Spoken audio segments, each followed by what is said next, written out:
And okay, looks like we're live in all the places now. Good. Let me just see if oh, there's Nathan. Good morning, Nathan. At least I don't sound like I heard Nathan for a split. And I'm curious, guys, is the music I'm playing coming through on your end? It's okay if it's not. I'm just curious if I it hear is. only your voice. Okay. I hear only your voice. It's a little on the quiet side, but I can I fix just turned that. my volume up. Well, I'll turn myself up because I could be low as well. So hopefully that's a bit better. Oh my goodness. Apple Dents, good morning. How are you doing? Let me make sure I can see everyone's chat. That might be helpful. And Fresh, good morning to you. All right, guys. So welcome, rewinders and retro lovers, actually board game lovers this morning. If you're a fan of board games and playing board games or seeing board games being tested, especially if those board games have sweet pixel art, you know, because that's what I'm known for, then this is the stream for you. My name is Francisco. This morning I'm joined by my friends Nathan James Norman, Drake Tungsten, and Matthew K. Do you mind your last name being shared, Matthew? Kambic, it's fine. Okay, Matthew Kambrick or Krambic? Kambic. Kambic. Dang it! Why do I add an I've been R? called worse. And we're going to be testing the game. I've been working on Junkyard Juggernauts. So let's go ahead and I need my little. So I've been developing. Oh, let me preface this. And Matthew, you're probably aware of this. Actually, while I'm sort of getting set up, why don't you guys sort of share what you got, where people can find you online, what you're working on. Let's see. Drake, do you want to share first?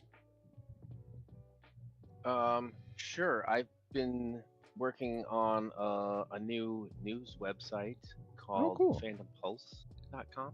Mm-hmm. So I only have one article up, but our guys have been banging it out. I do some editing on it and stuff. It's pretty good. It does have sort of a political bent to it. So if that's not your thing, you know, then stay away. Stay far away. Yeah, stay away. It's okay, you know. But it definitely has a certain viewpoint. Let's put it that way. All right. But you can go there and check it out for pop culture news. Very cool. Matthew, why don't you go next? Sure, thanks. I'm working on a lightweight family drafting game where we play as Krill, called License to Krill. It's also heavy on the puns. In fact, I've been designing it pun first. I'll look for a pun, and then when I find a nice pun, I'll make a card out of it, and then I have to make a mechanic based on that pun, and then I have to find a real world fun fact about Krill, which justifies the whole chain. It's been a fun design experience. info@krillgame.com is the email, or just go to krillgame.com and it's got all the details. Very cool. Do you know, here's a fish like or a sea joke. Let's see if I can remember this.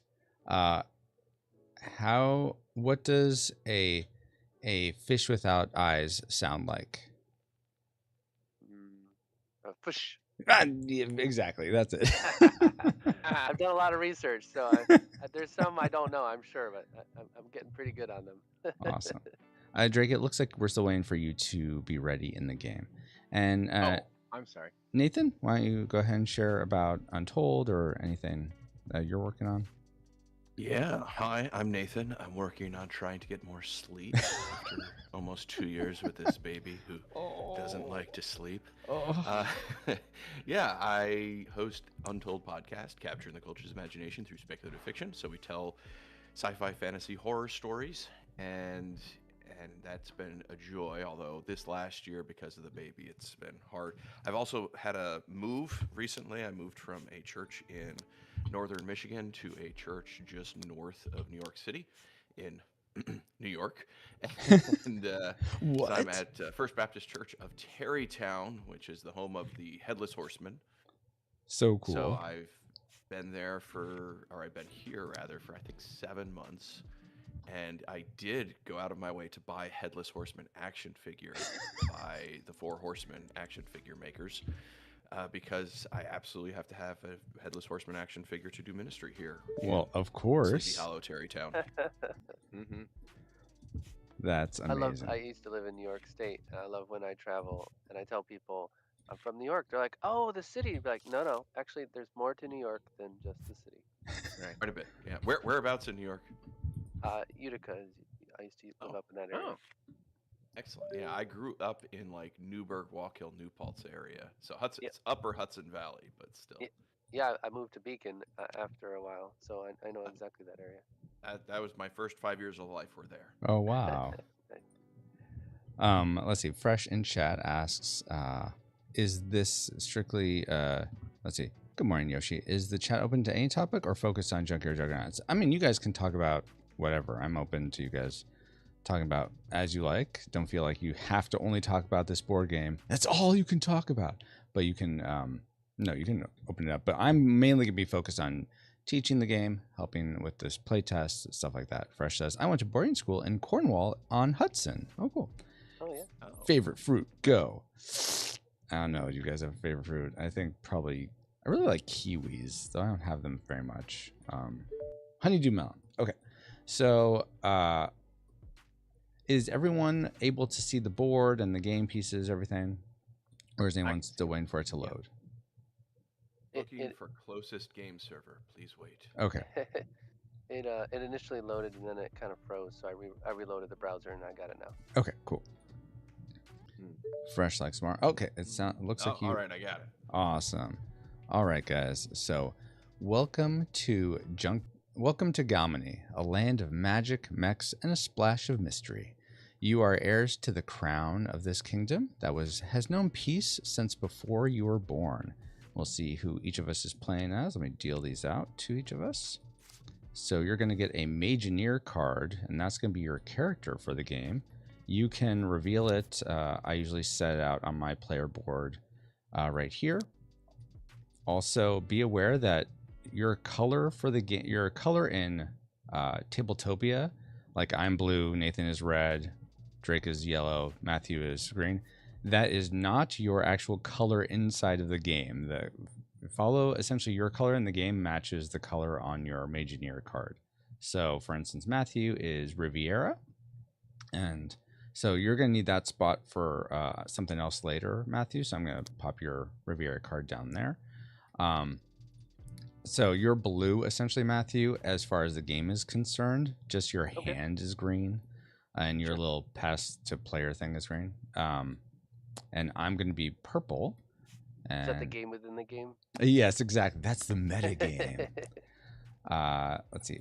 So you have these cards in your hand, and if you guys, I should back up a little bit. If you have any questions about Tabletopia, how you're able to do something in Tabletopia, feel free to ask that at any point. If you have a question about a rule or what am I supposed to be doing on my turn or anything like that, feel free again to ask that anytime. If you have like a suggestion for something to work better, or you don't like a certain way something is working inside the game, save those types of comments for the end. I'll give everyone a chance to be able to share that.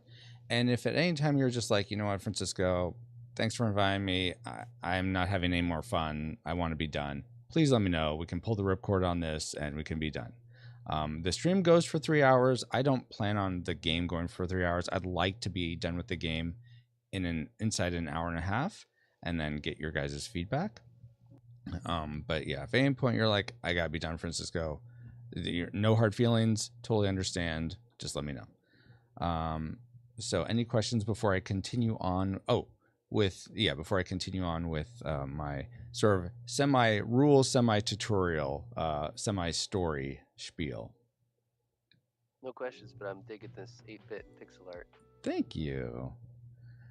And so for Nathan and Drake, so the card should be sort of in your hand at the bottom of the screen. To put it on the board, you just sort of click on it and sort of I'm moving my hand. You can see you click on it and then drag it out in front of you, and it should plop it down somewhere on the board.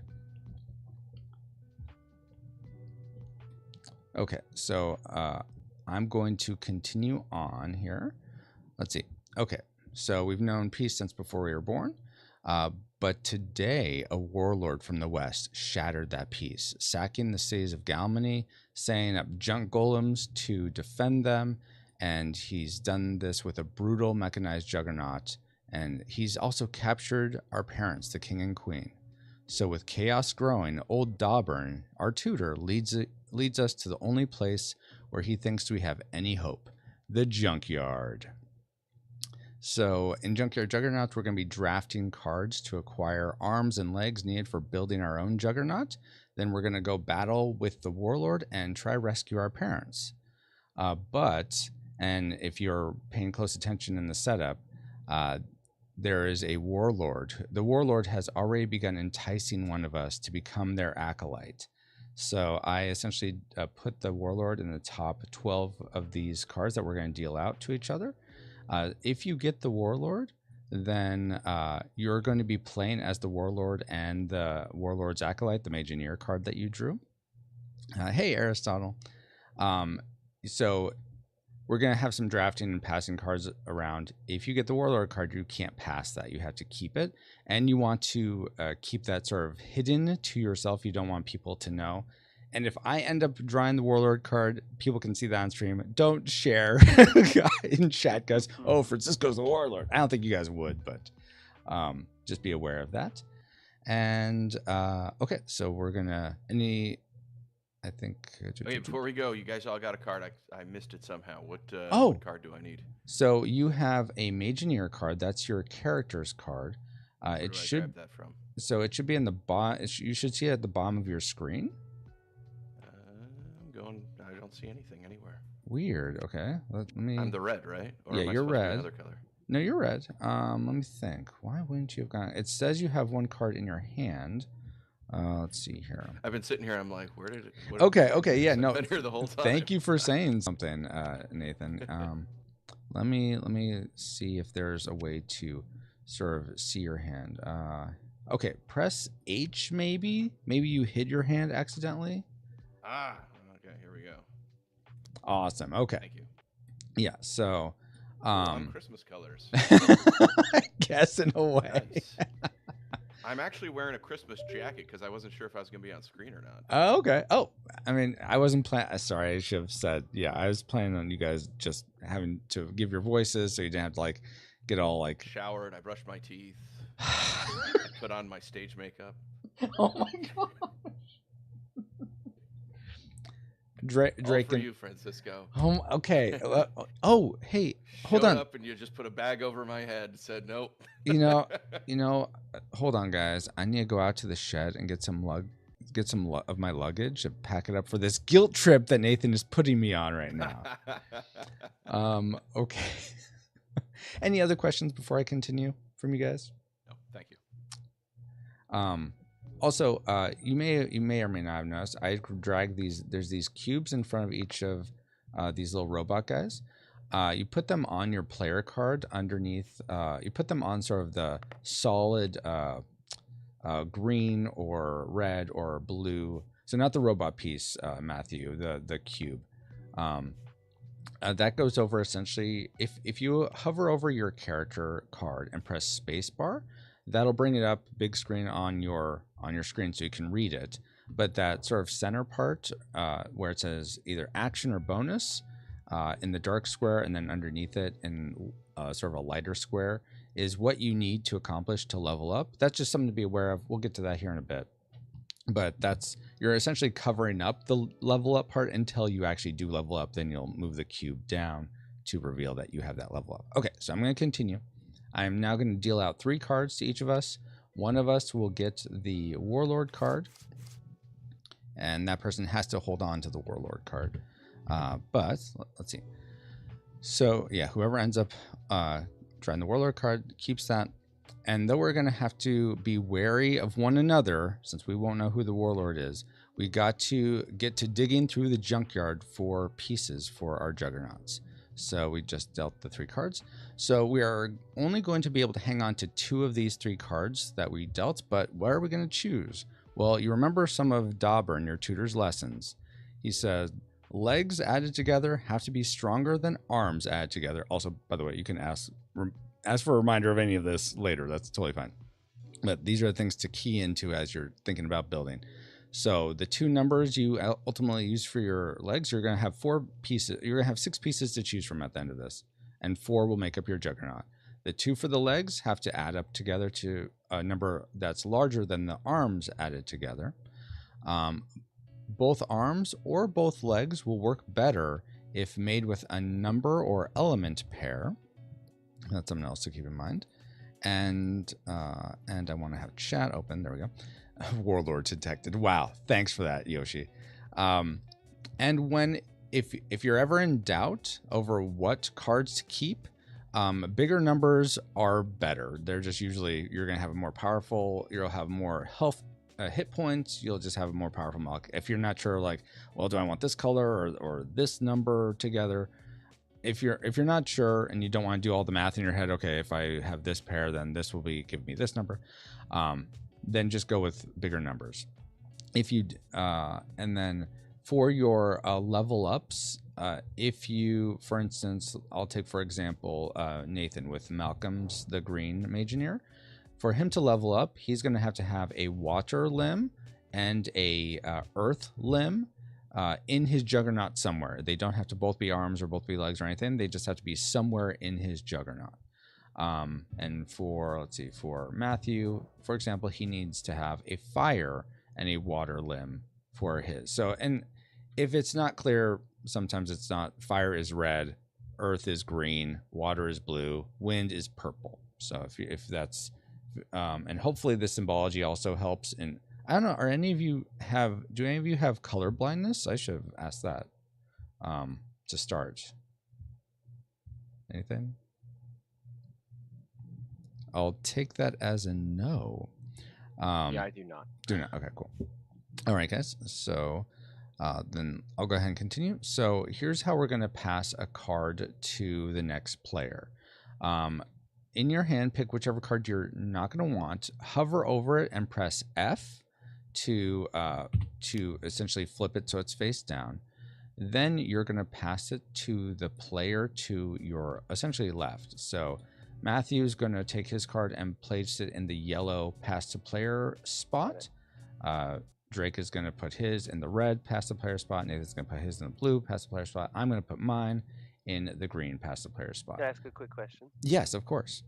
So I've got these 3 green cards in my hand, and some of them have different numbers. Does that mean the higher number might have a weaker ability, and the lower number might have a stronger ability? Nope, it's not. It's not set up like that. It's just going to be you want to try to get matching colors, so that's the matching elements. So, for instance, if I have 2 red cards, that will give me a bonus there. So the bonuses are essentially these +2. I just put them in the middle of the board. +2 or +4. If you have a 1 pair of either numbers or colors, you'll get 1 bonus. That'll be a +2. If you have 2 pairs, you'll get a +4. And then you can add that to either your attack strength, which is your arm numbers added together, or your speed, which is your leg numbers added together. Does that help, Matthew? Sure. Okay. Hello, D Tungsten, and why are you in chat, D Tungsten? Why not? Because you might see things. No. Let's see. Okay, so we passed the card. You can take that card by hovering over it and pressing T, or you can click and drag it into your hand. I usually just press T. That helps me the most. All right. And once you've put it in your hand, take one of these Galmany Junkyard pieces, drag it somewhere like just to the side, and flip it over. And these are going to be the torsos that will pick up next round. So it's right over here where the blue hand is. So just take one of these, put it out, and just flip it. So don't take it to your board because you haven't actually taken it yet. We're sort of, as we're digging through this junk, we're revealing these torsos. So you don't have it yet. You'll get to pick one later. And all of these are none of these have any advantages over the other. They're just artistic representations. So you just pick the one you like later. And now Nathan's in chat. Okay, good day, Nathan. Oh my goodness. All right. So, so you picked up the card past you, and then I'm making sure that I'm up with my notes. Okay. Duck and set near the duck. All right. So we won't be able to make our mechs with just these 3 cards. So we're going to have to keep searching for more scrap. But before we do that, here's what I would do. In your hand, hover over these cards and flip them over like you did before. And those cards in this next round of drafting, you won't be able to hand to the next player. Those you're you're keeping now. So I'm gonna so let me know once you've done that. Then I'll deal out 3 more cards. In real life, you'd probably just set these down on the table, which you're welcome to do as well. It's just probably better if you don't reveal what you have. And I'll just say this one more time: if you did get the Warlord card, you're just focusing on biggest numbers. That would be your focus, because you're going to be building up your Juggernaut at the end is going to have 8 limbs. 8? No. 1, 2, 3, 4, 5, 7 limbs. So I would just focus on getting the highest numbers, not necessarily combinations. You can focus on that, but yeah, focus. And that goes for me too if I'm the Warlord. All right. So you guys are ready for the next set of cards? I think so. Yes. Okay, awesome. Let's keep digging through this junk here. Try to get some more good cards here. GL3. All right, you should have gotten 3 more. So this time, as you look at them, you can only, and you can turn back the other cards to take a look at what they were if you're trying to compare, but you can't give up any of those first 3 cards. So in this round, you're now going to hand 2 cards to the player to your left, because you can only hang on to one of these pieces. So again, you flip it over, put in the pass the player bucket, and once you've done that, once you've put your cards in the player's pass the player spot, then you can take one of these Juggernaut torsos, and you put them in the middle of your board where it says torso. Okay. All right, how do we flip cards again? F. Hover over it and press Thank F. you. Yep.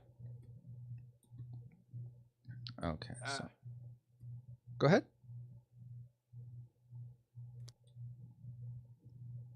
And I'm still trying to figure out what do I want to do here. What is the range of numbers to know what the highest theoretical and lowest? Great question, Matthew. And I should have said this again. This is essentially modeled on a standard poker deck, so it goes from 2 to 10.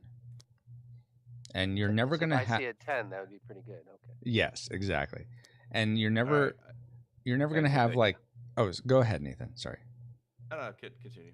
You're never going to have like a pair of numbers that's in the same elements. So you're never going to have like 2 red 5s, because it'd be like you'd never have 2 5 of spades. There's always yeah. But if I had like 3 10s of all different colors, that'd be probably pretty good. Yes, that would be really good. Okay. Yes, it would. Let's see. I'm going to pass. Francisco, I just passed to you, I believe. Yes. 2 cards into the pass the player. Yeah. Do you want one of them back? From the pile.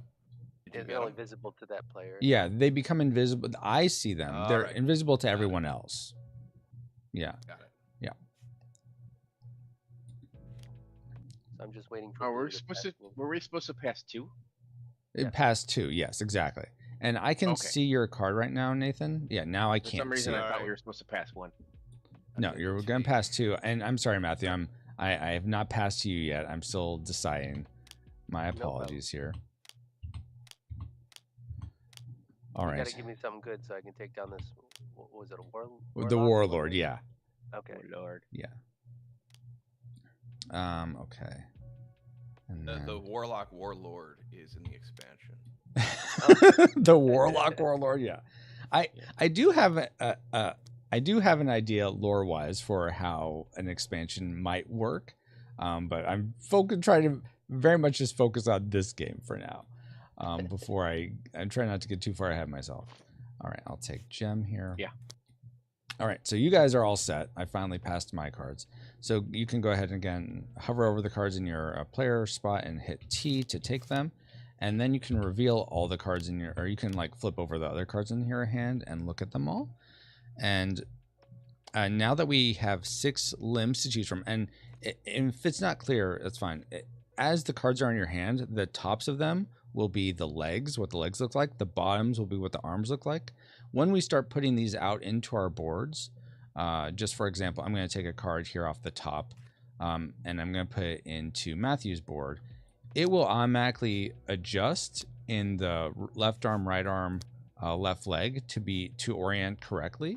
In the right leg spot, it's not going to do that. You're going to have to just sort of do your best to line up the shadow underneath it with the outline to get it to look right. But you don't have to worry about orientation. But just be aware of that. Each number represents a leg or an arm, and you're just deciding how you're going to use it. So let me put this back in here and shuffle. All right. So let's see. So now it's time to build. What we're going to do is we're going to build 1 leg at a time and then 1 arm at a time. And you're going to be, once you've done that, you're going to, so build 1 leg at a time, 1 arm at a time. Whoever finishes their juggernaut first is going to get to go out to one of these quarries. So there's a flame quarry, or a fire quarry, earth, water, wind quarry. What you get at the quarries is magic fuel. So, and there's going to be a random amount of extra magic fuel underneath each quarry, each game. This time, for instance, and if you hover over the cards on the board, it will show you how many cards are in the stack. So, for instance, this water quarry here has three cards in the stack. The wind quarry has just 1 itself. The fire quarry has 2 cards itself and 1 other, and the earth quarry has 2. The reason you're going to want to have to potentially get a fuel, like a lot of people might be gunning for the water quarry because it has 3 cards in it. Each card, and you can sort of see this in your hand. Each card, so each of these number cards plays essentially 4 roles. There's the leg number, arm number. There's an amplify effect, which is in the middle, which we'll get to in combat. And there's a fuel amount, the sort of magic fuel pots on the right side of those cards. So when you have a lot of fuel, it gives you more options in combat essentially to do things. So it's good to have a lot of fuel, and I'll get to what you use it for and stuff later. But for now, keep in mind you want to have a lot. And also, if the quarry you get to, for instance, if Matthew goes for the water quarry, that's good. It'll give him 3 more magic pots at the top. Like he'll be able to have those. If you get a quarry that doesn't match your mage in your color, then you're only going to get 1 magic pot from that quarry. All right, so that's why you might want to get out first. But Francisco, if we're all just going in 1 at a time to build our juggernauts, won't whoever goes first get to the quarry first? Aha, great question, guys. I'm sure you were all asking it. You actually can speed up your build process by building with number pairs. So let's say this would be a horrible situation, but let's say I had 2 3s that were going to be my legs. That's a horrible situation because your arms have to be weaker than your legs. So that means you'd only have like 2s essentially for your arms. But if you build with number pairs, you can put both numbers down at the same time. So during the legs, if you have 2 3s, you put both those down, and that means you're building faster. So if you have essentially 2 number pairs you're going to be putting down, you'll be done pretty quickly.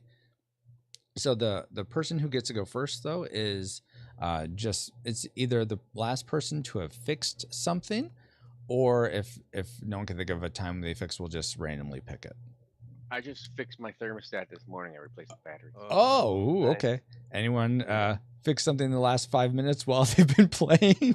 I fixed breakfast for my son. Oh, that's pretty good. I think the thermostat wins. Okay, then Drake, you get to go ahead and lay down a leg card first, and usually put that in the left leg. Do you have to start with the leg? Can I lay down 2 because I've got 2 the same? Yes, and yes, you have to start with the legs, Nathan. Yeah. Left leg first. Left leg first because that's going to stick. And then if you want to use the covers, then you do the cover. 10. Oh, my gosh. Ooh, nice. And you know what that means. That you have 2 10s. Jeez Louise. Right. Drake. Because otherwise I wouldn't be doing 2 at once. Oh, my gosh. So there's only 2 10s left in the deck. Correct. Yeah, there's only Yeah. 2 10s left. All right. Good job. And then play will just go to the left after that. So, Nathan, you get to go next.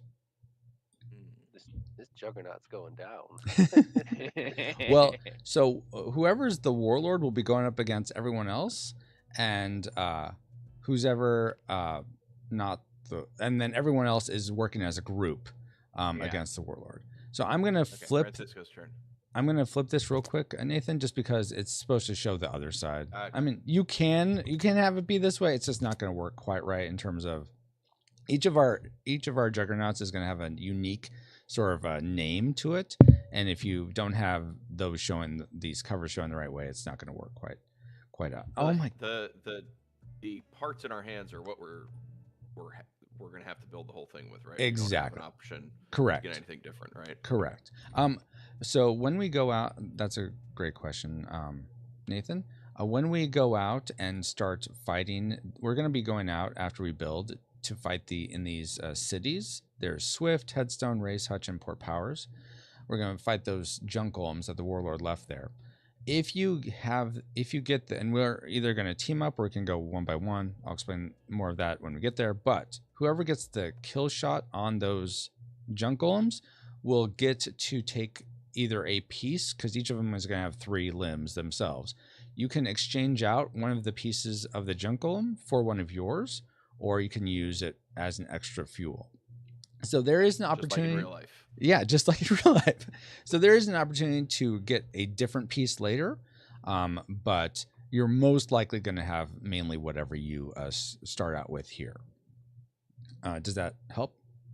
Yes. Okay, awesome. Yep, okay. And I'm going to put these out. Oh, whoops. I got to follow my own advice, Francisco. Jeez. And I know the music stopped, guys, on stream, so I will get that going back. And now, Matthew, you get to go. I'm just looking at what you played. You played 2 7s. So. 2 7s, yeah.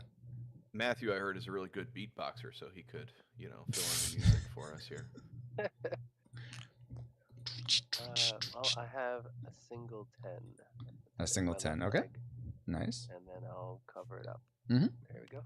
Awesome. Okay, Drake, your turn now.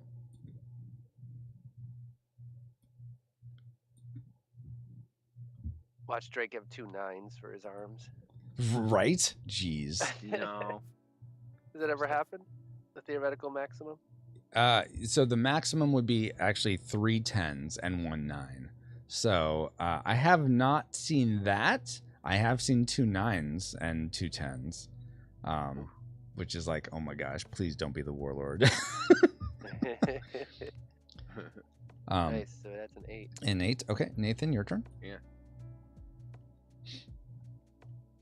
And When as we were determining start player for fixing things, the guy who fixed the thermostat definitely needs to go first. But I was just thinking in my mind, I fixed the game already based on the cards I passed. So. But Yeah. And while we're going around, guys, this is something I usually wait for the end, but it might kind of make sense now. If you want to start computing your hit points are going to essentially be the sum of all your limbs. So to do that, there's these little dials or counters at the very top of your player board.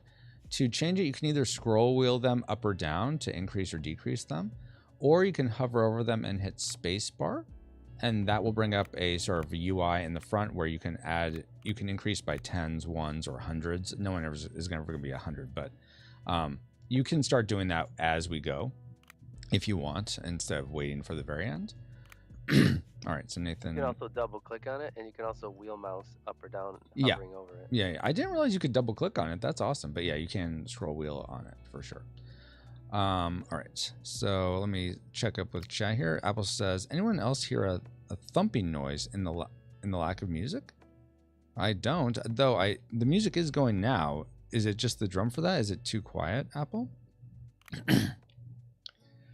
Okay. Oh, now I hear myself somewhere. Okay. I heard that. Sorry, that was me. That was me. Oh, no worries, no worries. All right, so I'm gonna go next. And There, I set mine to 110 just because you said that no one would ever. Do what? Oh my gosh. It's not accurate, of course. Oh, okay then. Wow. So Now he can't say that. He's like, well, there's this one guy who's Yeah. Oh. he was probably There's this one kicked guy out. who did it just to be contrarian. oh my goodness. So I I was have to do it, able Paul's not here. I was able to finish my build. So I have 10, 24. Okay, so now I'm going to, and then because I have essentially two pairs, I'm going to get one of these bonus chits, and I get to have +4. I'm going to apply it to my speed. The reason for that for me, the reason I'm going to focus on that is because my level up ability for Hobart allows me to attack essentially with my legs instead of my arms. So I want stronger legs for Hobart. But you may not necessarily want that. Most people want to just add, if you get a bonus, to add to their arms. So go ahead. You got the bonus because you were the first finished, or because of the pairs? Because of the pairs. So if you have color pairs or element pairs, that will give you a bonus for arms or legs. You can't pair up like a leg and an arm. It doesn't work that way. But if your arms are a pair or your legs are a pair of colors or numbers, you'll get a bonus. So already Drake, a yellow player, would get 1 bonus because he has 2 10s. Okay, so I finished, and now I'm going to take my purple guy and decide. So we start at this junkyard. I'm going to decide to go with. Do I want to take this from Matthew?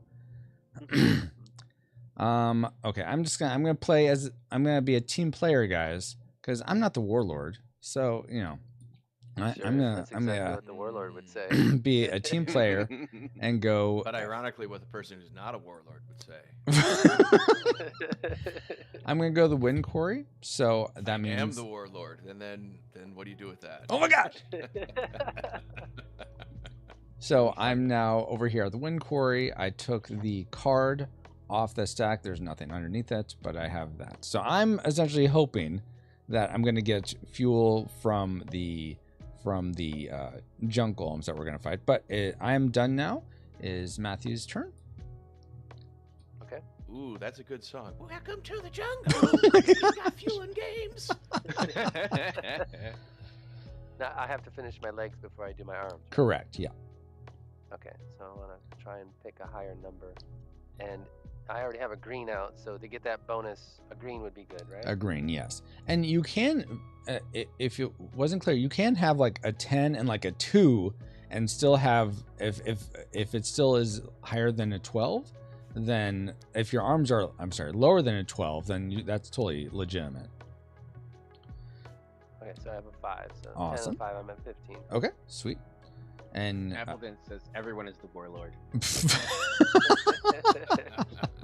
so true, Apple. You're all the warlord in my book. Oh, wow.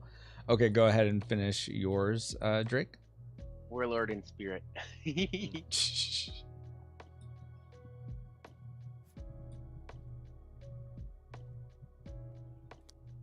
A 4. Oh, interesting. Okay. And then you'll get, so you get 1 bonus, Drake. I put it down below your player board. You can pick if you want that on arms or legs. And then you can take your... Probably arms. All right. And take that guy and put it on my legs are 10 already. Yeah. Put your red guy here. Oh, not that guy. This guy on the quarry you want to go to. That you want to control. Somebody didn't skip leg day. No, right? Yeah. And which I forget what, I have an advantage to one of them, right? Yeah, if you get the fire one, which isn't too bad because it has an extra one underneath it. I would go with the fire quarry, but if you want max fuel, you go with the water quarry. It's up to you. No, I want fire. Okay, so because I do. Okay, so I know it makes sense to put it there, but now go ahead and take those 2 cards and take the put card. them on your board. Oh. Yeah. Wait, these 2 here? No. So this one and this one. Okay. All right. Yeah. I'll put your little guy right there because you're at the fire court. Should Okay. they be face up or face down? They can be face up. Yeah.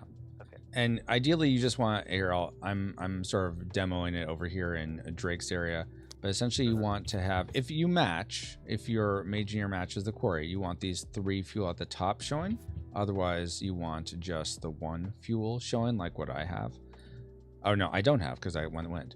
So he matches, so we got the 3, and then ideally you want to put the other card on top of it, which you can sort of place it. And if you don't want to join a stack, you hold control while you do it. If you guys want me to arrange the fuel cards for you, I can do that. Tabletopia can be finicky, but so what this essentially represents is that Drake has 4 fuel magic fuel spots. So he'll be able to counter attacks. He'll be able to overpower attacks. He'll be able to re-enable limbs with fuel, and it allows him to hold up to 4 spell cards, amplify cards, in his hand before he has to use them. So it gives you several advantages in combat. We'll get to more of those there. Good morning, Dale. They do all come up at once because they come up on stream, Nathan. So it's just correspond with the on-screen thing. All right, but Nathan, it is your turn now. Well, I see your robot, and I raise you, robot. Fair. Oh, Well, why did you do that? Everything on. Here, what happened here? I don't know, but there you go. Help me. Now it's fixed. All right, is back. I just dragged it. Yeah. Is back to you, Matthew. Or unless were you done, Nathan? I assume you were done, but Yeah, I'm okay. done. Okay, so it's back to me. Yes. If you want to spin any piece, guys, you can hover over and press Q or E to spin it orthogonally. Spin ends here. Rotate. Ooh, what'd you get here? Oh, whoops! I 3. accidentally did your thing here. Sorry about that. 15. No problem. Okay, 3s. So Awesome. I did 2 Oh, yeah, I gotta 3s, do so I was mine. able to place them together. Yep, Right? yep, And now yep. I get +4 bonus. Right? You get +4 bonus. Yeah, you can go ahead and take it yourself. And you can decide to apply it to your arms or legs. I would suggest your arms, but it's up to you. My arms are a little weak. I skipped arm day. Exactly. Does it matter which side, or is it No, equally it doesn't matter. applicable? And you will Okay. get that. You guys will only ever lose that bonus if you have a limb destroyed. And then the bonus would go down unless you have 2 limbs destroyed. That would essentially deplete the bonus. If you get your limbs disabled, you still keep the bonus. The bonus is applied to every sort of attack you do except for counter attacks. And when we adjust our counter to reflect our score number, is the Oh. bonus included in that? Great question. No, the bonus is not included in your hit points. That's just like essentially you're firing with more focused energy, but that doesn't, if you can't if you get hit with other people's like magic abilities, it's your bonus isn't going to thematically your bonus isn't taking that hit. It's your sort of overall structure that's taking that hit. Okay. Why Juggernaut? I hear that. I think Marvel. I know most people do, but I like the alliteration of Junkyard Juggernauts. I mean, sort of God just gifted me that title, and I thought that sounds great. So let's just go with that. But that's agree. why Dale. Well, the only other thing I was thinking, you could just call it Junkernauts. But Junkernauts. That's not too bad. Juggernauts. I guess if That's- Disney comes it's after me, trademarkable. I could always change it to Junkernauts. That's pretty good, Matthew. Thank you. For now, I like Junkyard Juggernauts, but that is a great title for sure. Let's see. It could be a subtitle so you can trademark it. Oh, that's a good point. Yeah. Junkernauts, Junkyard Junkernauts. Oh, We can turn your hello. title into a whole paragraph if you want. Oh I my know. gosh. Good morning, Oaz. We're here playtesting this game called Junkyard Juggernauts that I'm in the middle of designing. We have Nathan, Matthew, and Drake here testing with me. Hopefully you're doing well. And yeah, I would be curious in chat if you guys want to share what's the most complicated game that you have played that you have enjoyed. I'm sure people have played games that is like, I hate this so much. Why did I agree to play in this? But what's the most complicated game that you've ever played that you enjoyed playing? And it's just complicated from your perspective. It doesn't have to be, you don't have to just say, well, I know of this game, or I could say Uno's complicated to me, and that's fine. However you say. Okay, so let's see. You finished. Where's the chat, by the way? Matthew. So we're on chat. We're on Twitch, YouTube, and Rumble. So if you go to any of those, like twitch.tv/RetroRewindPod, you can see the chat there, or youtube.com/RetroRewindPod. I think /live will get you to the live version, and then you can see the chat in that, Matthew. There's also an in-game chat too. Well, yeah, but we're not talking to each other in game. That's why we have Discord. It's Right. That's right. That's what that's why we have the voice anyway, so we don't need it. But Exactly. Yes. But yes, we Saying. could type to each other if we want. Yes, we are. Oh my gosh, Nathan. We are now. people may or may not see that. That's a good point. Matthew, you finished building, so you can take your blue robot here guy, and I would suggest going for the blue quarry. That's my goal. That's why I put the pair out. All right, that's smart. I think that comes out here. Yeah. Appledent says she likes Iron Dragon.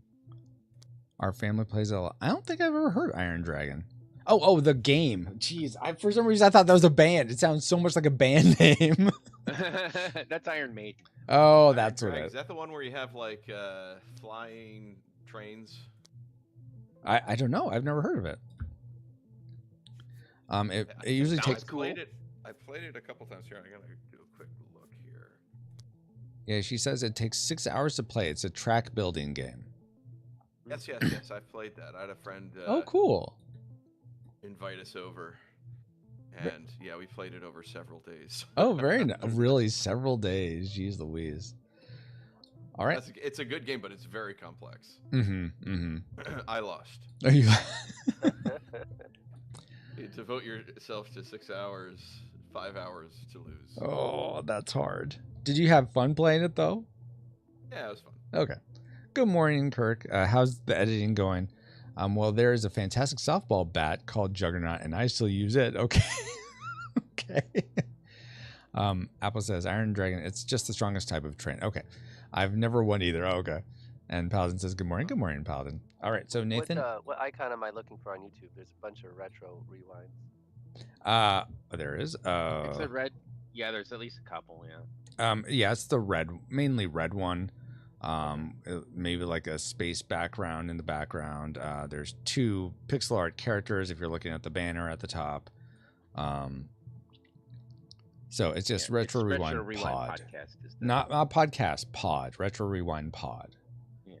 Well, it's in YouTube, I thought you said. No, yeah, in YouTube it should just be pod there also. I think I changed it so it's just pod everywhere. I don't know, it says podcast on my app. But... Really? What? Yeah. All right, I'll put the link in chat. So, Apple Dents, if you never win, why do you enjoy playing it? Ooh, great question, Nathan. Yeah.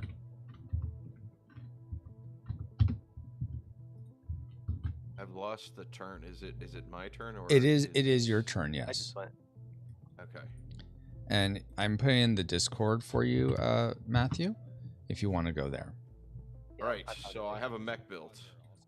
Awesome. So I get to get my green guy, right? Well, first, make sure let's see if you have any bonuses. So you get 1 bonus for the blues, matching blues. And so it's going to be just +2 though. So I'm going to flip that for you. And add up your HP there. Yeah. So I think you have 11 Plus 11 plus, let's see. Yeah, there you go. Awesome. And now, take your green guy, this little green guy, and you get the Earth Quarry, which awesome. We all match. Fantastic. Huh. Matchy.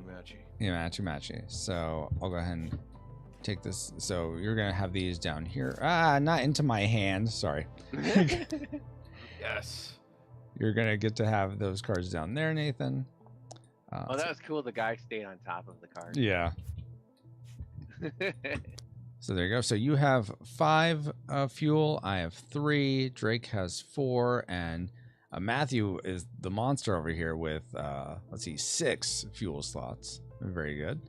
All right, guys. So now we have all gone to our quarries. Now's the time where we need to figure out where we're going to go next. We can decide to all fight a single city together. Each city has its own advantages and disadvantages.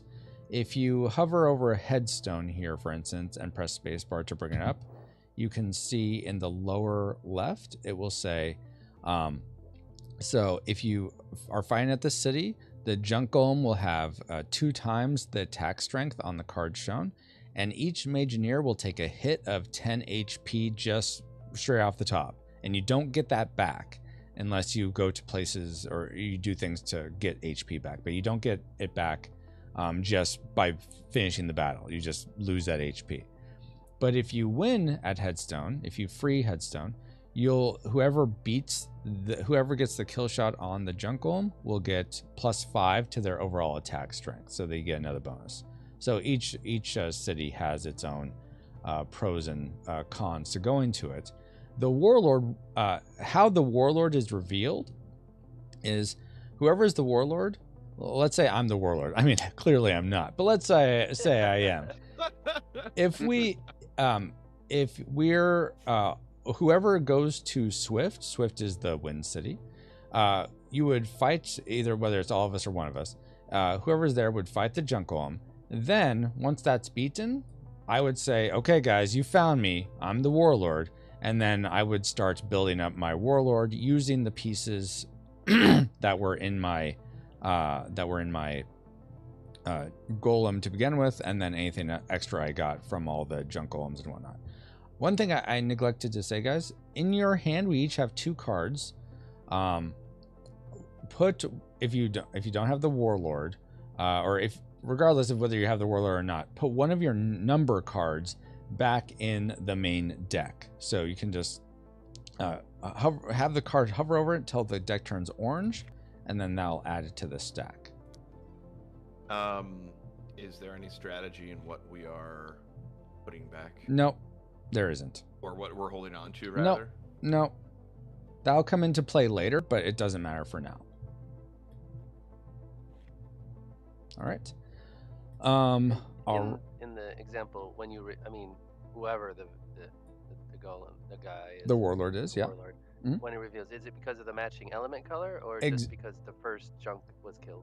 No, great question, Matthew. It's the matching element color. So in 3 or 4 player games, it's whoever. If you're playing as the warlord, when the junk golem of your city is defeated, that's when it's revealed. So as a group, should we try to figure out which one to hit last or first? Is there some strategy there?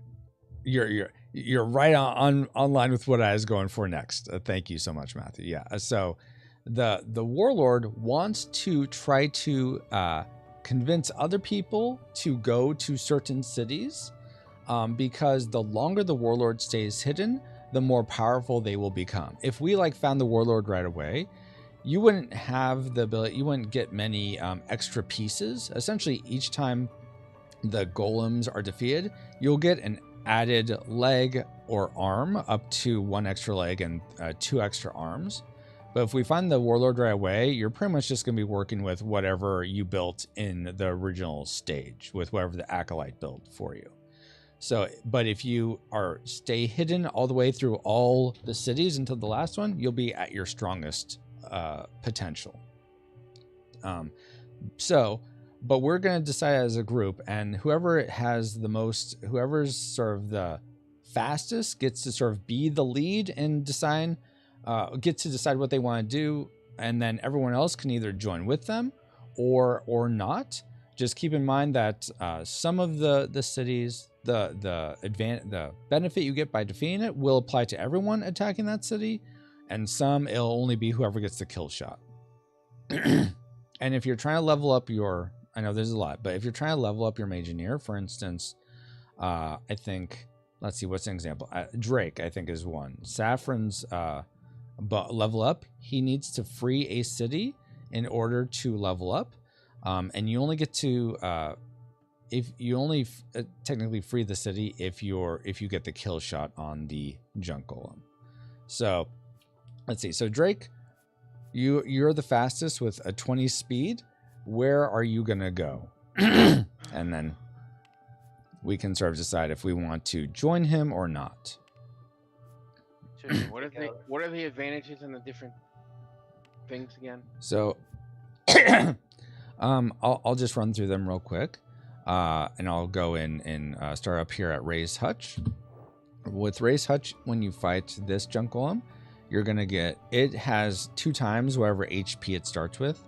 And all the Mageneers will have to disable 1 arm to start. If you defeat everyone who's there and defeats it, will get +5 to their HP. So you'll get an HP bonus by defeating it. At Port Powers, everyone who's fighting the junk golem there, the junk golem will get to usually the Mageneers attack first. In this one case, the junk golem gets to attack first, and we all have 1 leg disabled, so that's not great, especially if they're attacking first. But if you beat Port Powers, the person that kills the junk golem will get +5 to their speed. At Swift, the junk golem gets 2 times their speed, so they're a little trickier to kill. And then all the Amplify cards, which we're going to get into once we start combat, but essentially every time you take an action, an Amplify card comes out. And usually if you have fuel, like all of us have a fuel from the quarries, you can hang on to, like, because the Amplify cards are a mix of bad cards and good cards. So if I got a card that said, destroy one of your limbs, I wouldn't want to play that because whoever plays it, it applies to them. So I'd actually hold on to that card if I have the fuel spots for it with the magic fuel pods. But at Swift, you have to play whatever's drawn. You can't hold on to anything. And then if you beat Swift, everyone who's there gets to draw 1 Amplify card into their hand that they can use for the next battle, whichever battle that is. Finally, at Headstone, if you fight a Headstone, that junk golem gets 2 times to their attack strength. And again, we all take -10 damage. And whoever beats that junk golem will get +5 to their strength. So that's a rundown of all the cards. Again, you can hover. So we're kind of cooperatively attacking, but we're also in versus to get the bonus, or do we coordinate who gets the bonus? So I haven't played enough 4-player to have a great sense of what the meta strategy is. All I know is I would say if you're the warlord, you want to try to, like, if let's say we say, you know what, guys, I think let's say I'm the warlord and I don't want you guys to go to Swift. I could say something. You see how smoothly he said that? I would say something like, guys, I think we need some more bonuses. I think we want to save the extra amplify card we're going to get for the final battle. So let's hit Swift first so we can have that extra amplify for the boss. So I'm going to go attack Port Powers instead. So you might say something like that. Or you may just want to stay silent. I don't know. It sort of depends on how you want to play it, how vocal everyone is. If everyone's not saying much, maybe you don't want to say anything and you're just like, oh, we'll go here. I'm going to Swift. You're going to Swift? Okay. Why? Why'd you want to go to Swift? Well, why are you so curious? No. Well, no, actually, I think that it has a nice, since I am going first and I don't get to choose if people are going to come with me or not. Mm-hmm. I went for that one because it has a bonus for all attacking Mageneers. Oh, that's a good idea. You know what? I will join you in Swift. How about that? How about them apples? Do we do this simultaneously or in turn order? No, you can do it simultaneously. You can decide where you want to go. But we will. You have my axe. Why is your guy like falling over? Oh, yeah, I don't know why. Because one is 10 and one is 5 on his legs. He only worked out one leg. Oh, he's unbalanced. Yeah, there you go. That's the one. So it looks like we're all attacking Swift. Is that right? It's like it. Okay. I see 4 guys, so yeah. Okay. All right. So for attack order, the junk golem, except for poor powers, will always go last, but it starts with who's ever fastest. So Drake would have the option to go first, but he is the de facto captain. He can choose to pass it on to the next fastest, and then they can pass it on. If everyone passes, then it goes back to Drake, and he has to attack. So, Drake, would you like to do the first? Oh, would you like to attack? Francisco, wait. Sorry, guys. I'm going to move us all onto the little guy because we need to figure out what the strength of this jungle is. Right. So to do that, we're going to draw these cards and flip them over. Okay, so his speed is really low. Even though he has 2 times speed, he only has a speed of 4. So let's see if he ends up being a glass. Oh, yeah, nice call. Let's see. So he has a one arm is 6. And so I'm going to be covering this for you real quick. No problem. It is 8. Oh, yeah, you got it. Like a pizza slice from the oven. Yeah. No, it's on the guy. That's fine. There you go. All right. So There. this guy's a. Oh my gosh. I got him. Thank you. So I guess he defeated us, guys. This is really just a dexterity game. Can we keep these guys up? But we didn't, so we're dead. I win. Yep. Oh my goodness. Interestingly, the robots spared one of these acolytes. Yeah, exactly. Yeah. Interesting. Let me catch up with chat real quick, guys. So Dale said, Axis and Allies is the game for you. That's the most complicated. That's fun. Rushmore says, watching your perspective is better. When I was playing, I was zoomed in right on top. Much hard to look around. Oh, yeah, that would make it tough, Kirk. Kirk helped playtest the other night. Dale says, let them fight. Exactly, Dale. Funny if the game maker loses at the game he creates. Don't worry, that's not going to happen. I'm sure I'll win. Yeah, I'm sure I will. No, he's just letting us win for, experience. Exactly, yeah. And then Kirk says, in retrospect, when I played, I should have hit second. That would have given me the kill shot, but I took the crit hit and Drake benefited on the. Yeah, exactly. Yeah, I really needed that though because I You needed did. to capture city for my thing. That's true. All right, so this guy's a glass cannon. I don't know. We'll see how it plays out. But okay, Drake, did you want to? Since you're the highest speed, you can choose whether you want to attack first or not. I think I'll just attack. I don't see any reason not to. Okay. All right. So what happens in an attack, and this is all outlined in your player card. I'll go over it real quick, guys, but if you want to ever like remind yourself what's happening, on your Mageneer card at the bottom, it sort of gives the sort of combat breakdown, damage attribution, all that. So I'll go ahead and say for everyone listening's benefit. Oh, Matthew says, I played TI once. What's TI, Matthew? Twilight Imperium. Oh, really? You have? That scares me. But it sounds like Iron Dragon is similar. How long did it For take the record, I won too. You won? Oh my gosh, Yeah. that's amazing. Yeah, there was a couple experienced players that really battling each other, so I kind of got to sit off to the side and build up my forces. And let them fight out. Nice. Yeah, I let them fight. Yeah. Oh, And I had the race that has the 0. I forget the name of the race. The one that can vote first. So towards the end, that became really strategic because then I was able to swipe some victory points. oh, nice. Very cool. I'm gonna pray real quick over Oaz, who's leaving. Lord God, thank you so much for Oaz hanging out here for a bit. May he have a good rest of his day. I pray protection and provision over him, and look forward to the next time we can hang out and stream together. Amen. Have a good one, Oaz. And now my son needs something.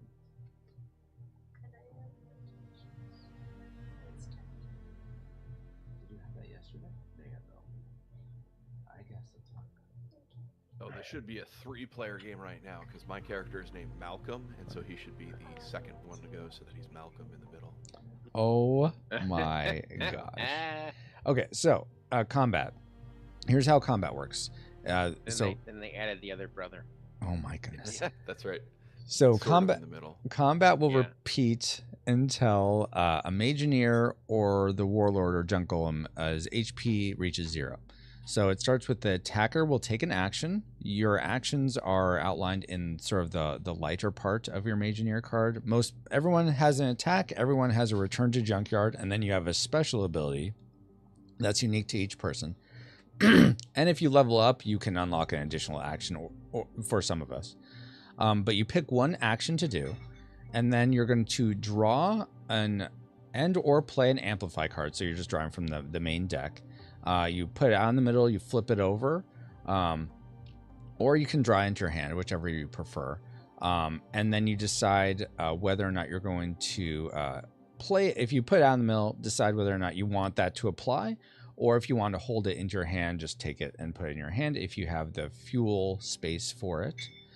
Okay, so then if you do play it, it is going to, and this isn't on the card, but you're going to, that type of magic is amplified. So thematically, what's happening is you're taking this action with this juggernaut that's sort of put together with duct tape and baling wire, essentially.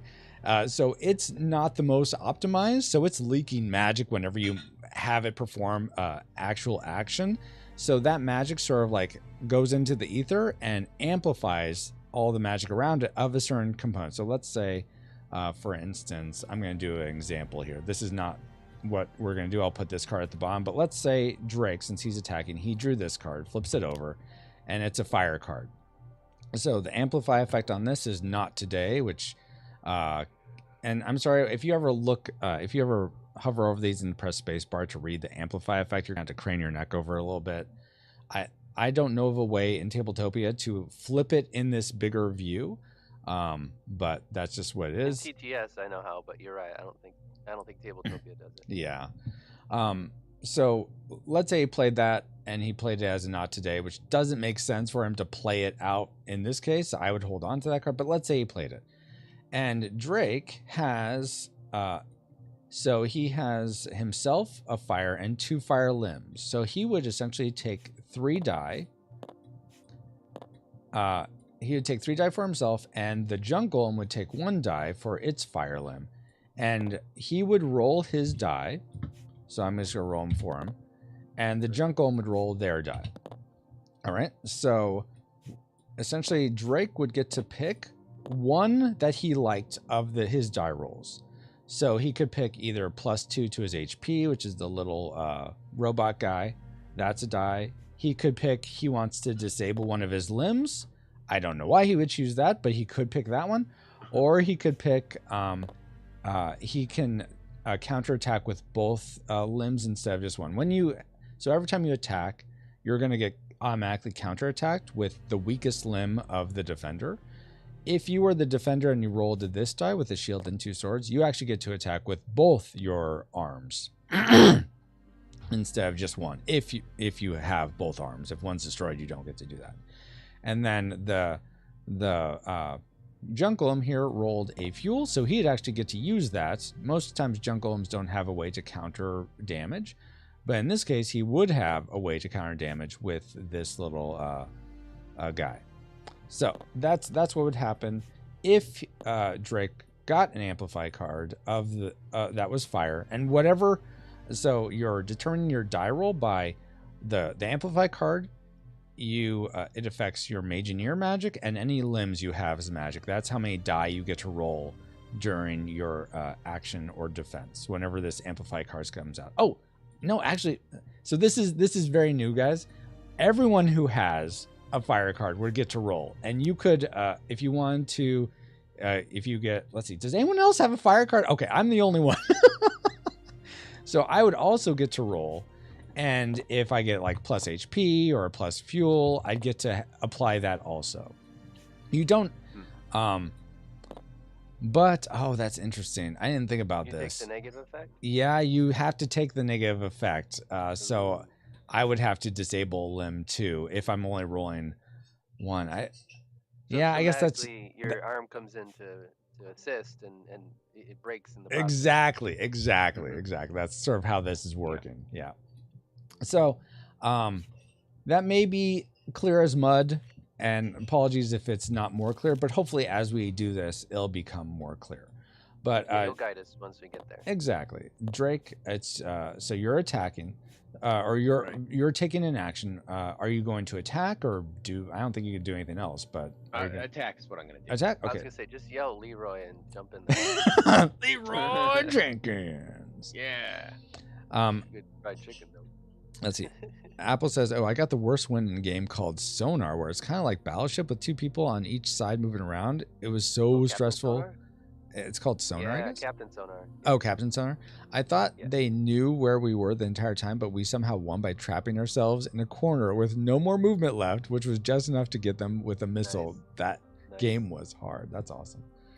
Yeah, there's a real time and a versus turn by turn mode. Oh, really? Oh, Even my the turn by gosh. turn is stressful, but when you go to real time, man, I was sweating under my armpits. Oh, jeez. Okay, Drake, so you're taking action. Go ahead and draw an amplify card and put it out there. So a 4. So if you, okay. Where do I put it? I usually, if you're going to play it, I usually put it just out in the middle over Seneschal, but you can put it there too. And so this is, Fairy. Okay, so you get to heal if you're going to play it. You might want to hold on to that instead. I haven't lost any HP, right? Yeah, you're at full HP, so. Well, not yet. Yeah. But if you want, I guess you could, if you just want to play that, and then everyone that has a water limb or is Do a. we have to play it though with this Oh, you're right. Yeah, this. Oh, yeah, you do have to play it because we're at Swift and we have to play all of that. Yeah, good point. Yeah, good so call. I have to play it. Yeah. So I have 1 water limb, so I'm gonna roll.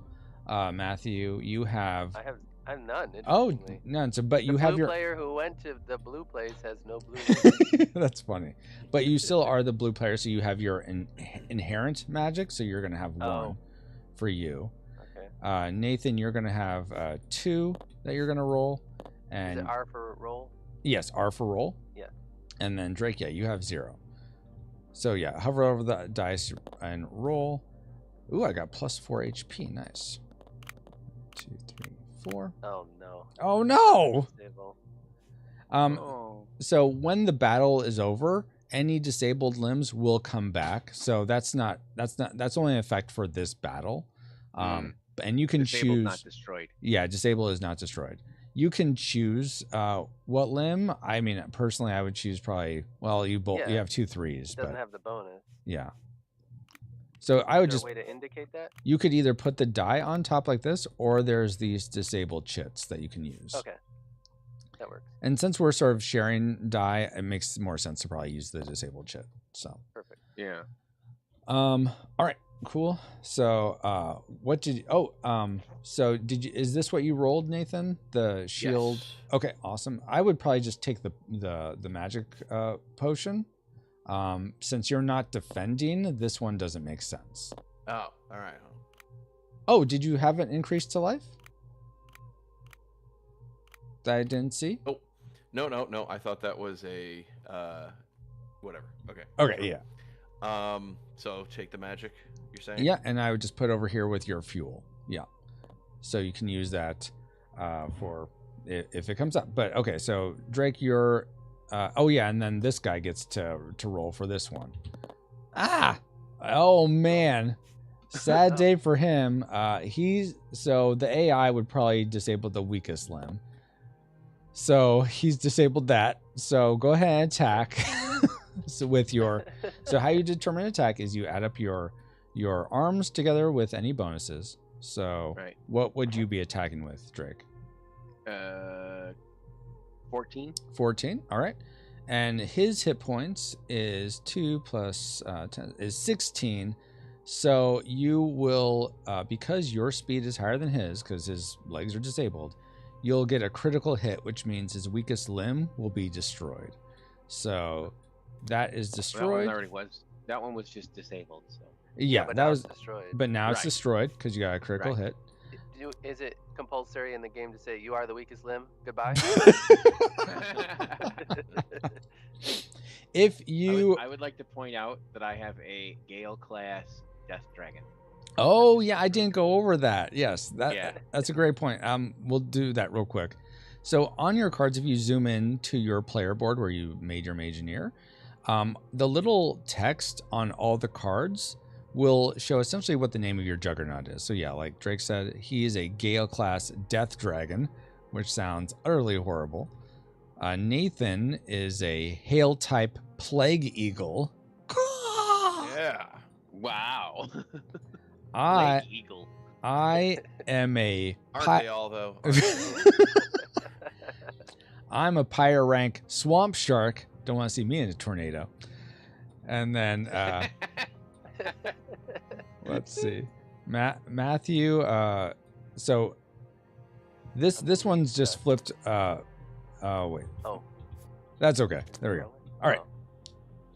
So what are you, Matthew? You are a leaf rank famine lion. Ooh, that's interesting. That makes me think of Neverending Story. But very cool. So there's about 50,000 combinations. So each time you play, you'll probably get a unique juggernaut. But that's just a fun thing. That's just flavor text. It doesn't affect anything. Hey, Flux, good morning. But sorry, mornings are listening to Francisco. You're very kind, Flux.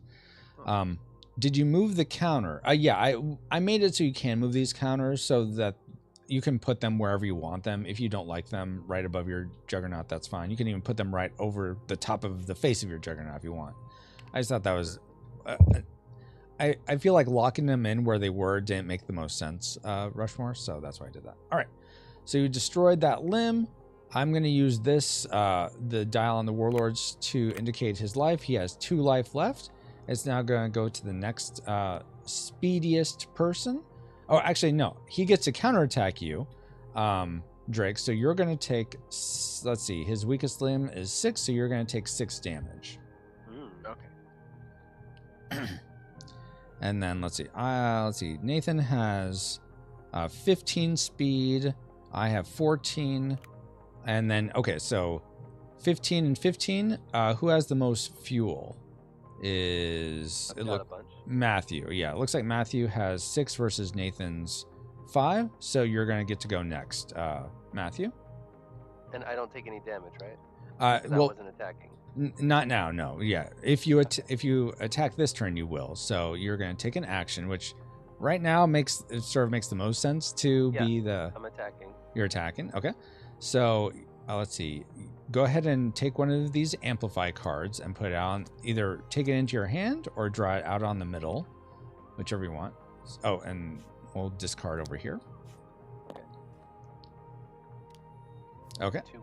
So you can hold on to this, though it may not make sense to. Its Battle Rage is the amplify effect, so you get ×2 to your attack strength. I think it makes the most sense to just play it right now, as opposed to holding on to it. If I were to save it, would it go in my hand? It would go into your hand for this battle, but after this battle, it goes away. So Then makes most sense to play it. yeah, it makes most sense to play. Exactly. Okay. Good morning, Doctor. Okay. This looks so confusing. Oh no. If you're here from the beginning, I'm sure it's very much less confusing. But okay, so if you have a fire, limb, or you're the fire mageneer, go ahead and take a die and roll that. And we'll put one up here for... And I'm the attacking player. Do I also take one? You don't, because you don't have any fire limbs and you're not the fire mageneer. Okay. So... What's the button again to roll it? It's R, and you're going to have 3, I think, Drake? Yeah, because I'm the Nathan has none. fire guy. I have I one. got 2 limbs. Nathan, will you roll for the junk golem? Hover over his limb and press R to roll. And I'll roll mine. Okay, I got defenses. Doesn't help. He gets... Jeez. All right. Yeah. So go ahead and roll. Oh. Ooh. Okay, so you get... Ooh. I would probably take the +2 or the potion, but the +2 is going to last throughout after the battle, so I'd actually take that if I were you, Drake, but you can pick. All right. If you're worried +2? this... Yeah, +2. Yeah. All right. So what are you attacking with, Matthew? So you have this disabled limb. You still get to have your bonus. That's... So would it make sense to attack with the 7?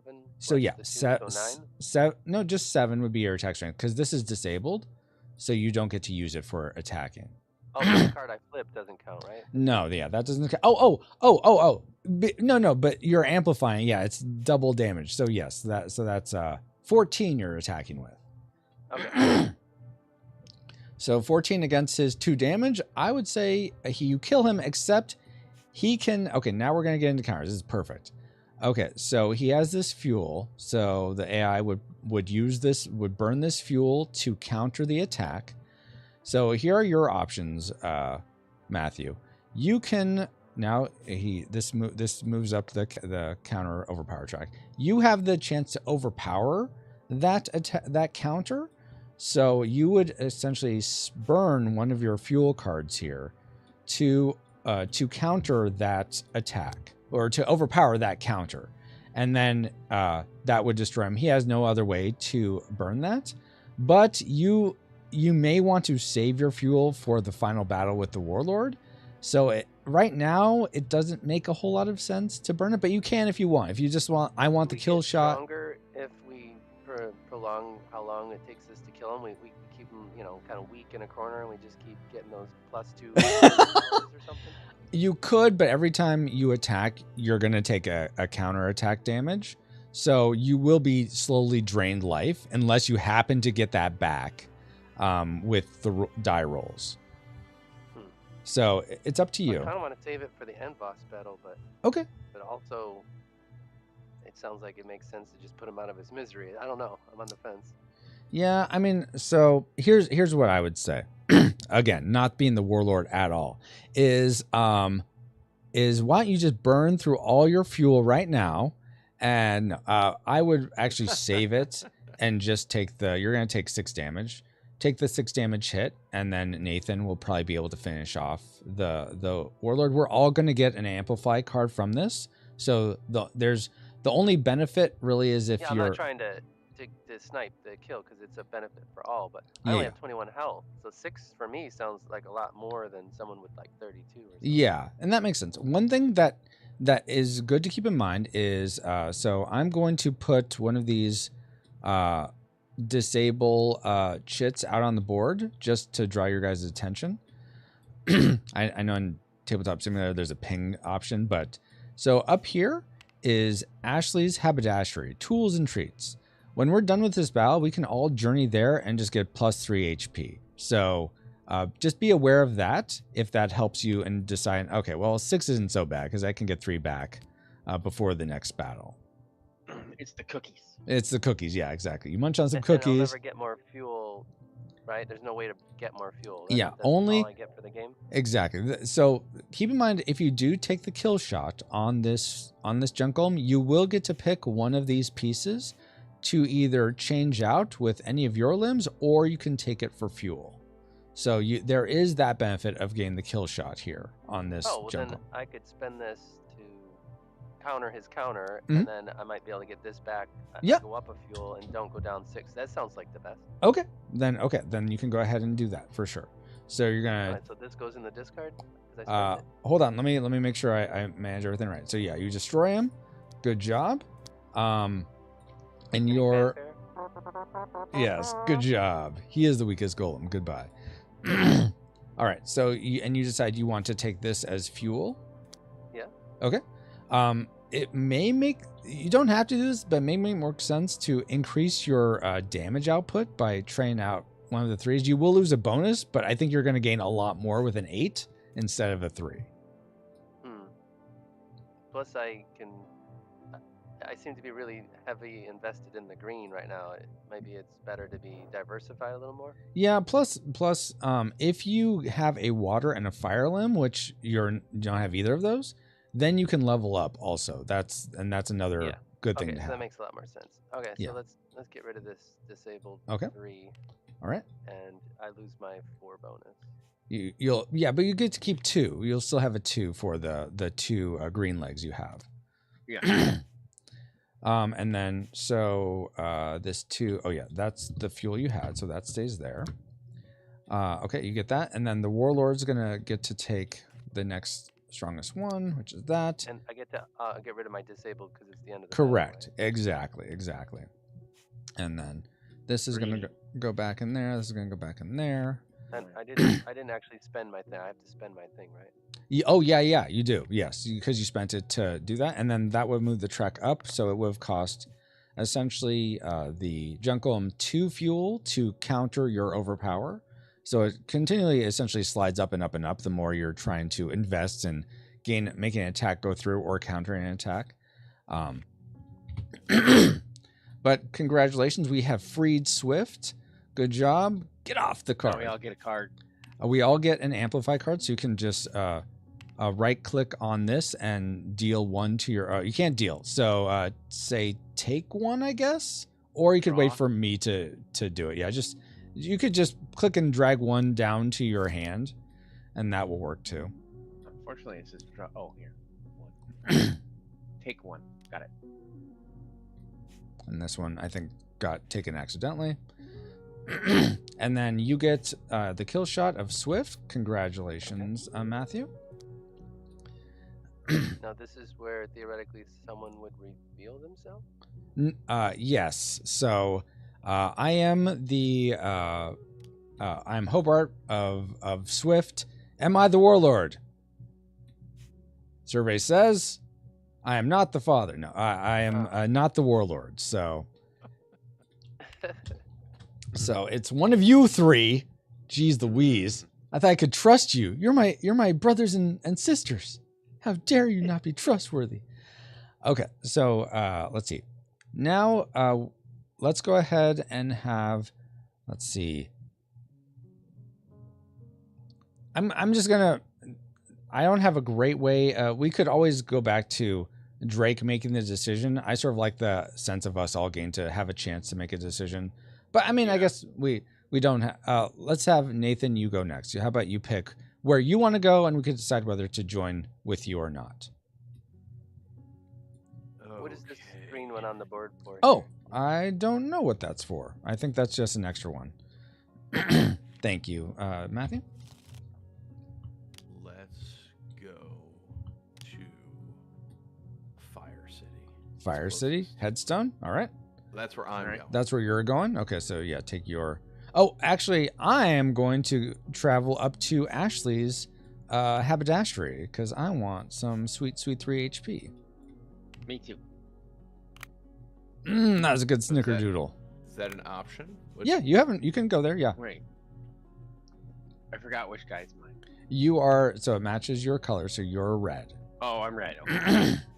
So we can just go there and add 3 HP. Exactly. You can just go there and add then we can hit red after or something? Exactly, yep. Okay. Sounds pretty good.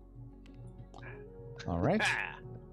Oh, did you get the chocolate chip cookie? Oh, that's really good. I like the snickerdoodle best. Yeah, I like the snickerdoodle. Yeah. All right. All right. Now we can, after you've added the 3 HP. So Nathan's going to Headstone. I got a ginger snap with raisins. That was a weird flavor. That's weird. That must be special. I don't know if they keep that one in stock there. I am gonna go to. I don't want to necessarily So we all take. increased our hit power by 3, right? Yeah, exactly. Yep. I don't necessarily want to take the HP loss right now, so I am going to actually attack Ray's Hutch. I like the Leroy Jenkins. Let's go for it. All right. How about where are you going to do, Drake?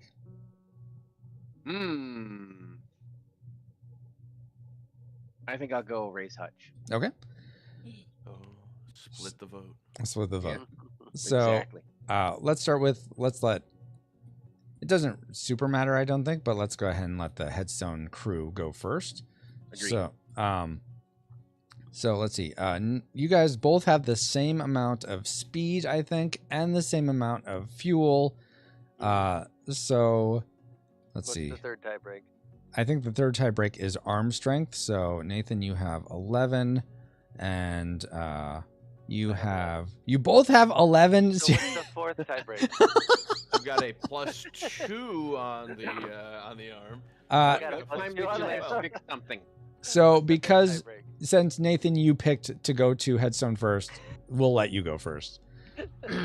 Oh my goodness! But let's figure out. Here, right? Yeah, let's figure out how strong this junk golem is first. So he has a 4 for speed. Yeah, nice. He has an. Oh, you got the whole deck. Oh, I got the whole. Oh, is that what happened? I was wondering what happened there.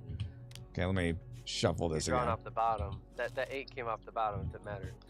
Oh well, I already shuffled again. Okay, so. Okay, apparently it really wants to have this Wanted 8. the 8. Yeah. Yeah. It was meant to be. And a 2. Okay, so it has a overall HP of 14. So Nathan and Matthew, you both have to deduct 10 from your HP. Okay.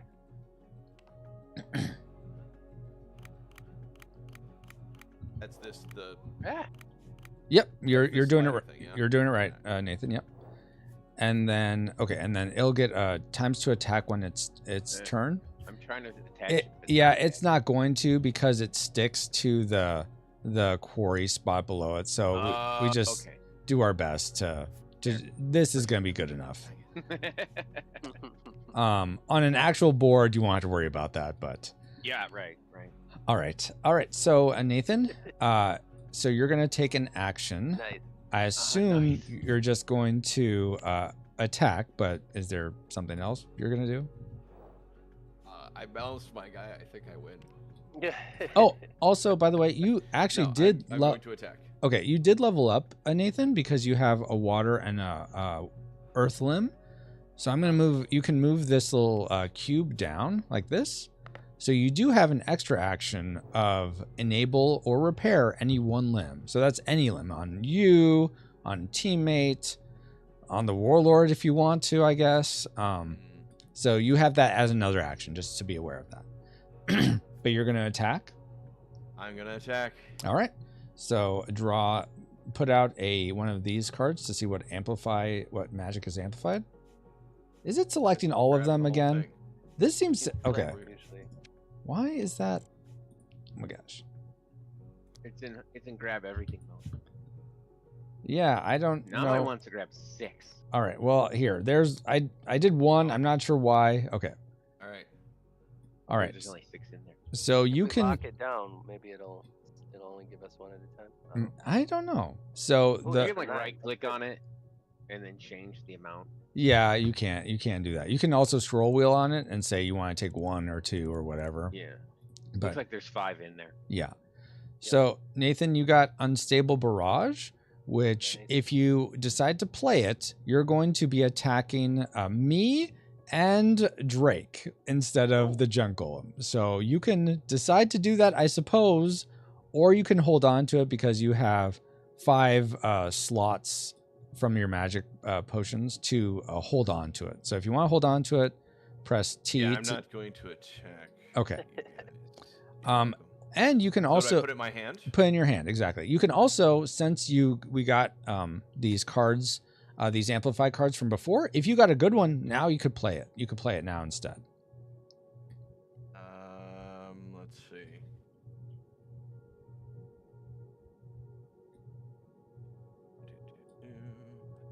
Let's try that. Okay.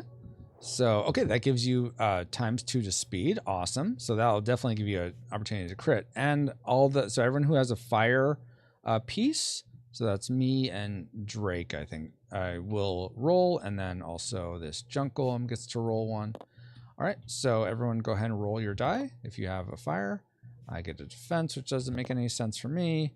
Oh, he gets a counterattack with both. All right. Do I roll 1 or 3? You roll 3. You roll for all of them, and then you pick one that you want to use. Gotcha. So, Whoa! I would just go with, Choice is yeah, clear. I'm going to defend and counter. Defend against nothing. That's what I'm going to That's do. Okay. So he's going to get to counter with both his limbs, which isn't, I mean, it's kind of bad because he has double the attack strength. But let's see if maybe you could kill him outright, Nathan. So you're attacking with, what's your attack strength here? So your 13. arms plus your bonus? Yeah, 13. 13. All right, and he has 14 damage. Oh man. Okay. Oh, did you oh no, this is from before. I'm like, what is this? But that's from before. Okay, so 14 damage. All right. So your speed is let's see, that's 15. His speed is 4, so you do get to have a critical hit on him, which means it's going to destroy his weakest limb. So that's really good because then he's not attacking with double of 2. So let me focus, Francisco. All right, so he destroyed that. He goes down by wait, what did you attack 14, with? right? 12? 13. Yeah. Oh, 13. So he has 1 life left. Oh my gosh. Okay. All right, so he has 1 life left. He does counterattack you with both limbs. He's lost one of them, so he counterattacks you with 8, unfortunately. Is it doubled or is it 8? And so it's just 8 because that the ×2 applies to attack strength, which is not the counterattack. Okay. Counterattack is just weakest limb. Attack strength is your 2 arms added together. All right, so you took that damage. All right, and now it is. Let's see. Who went with you? Matthew's turn. Okay. So I draw a card off the top of the deck, right? Uh-huh. You can put it out in the middle or keep it in your hand.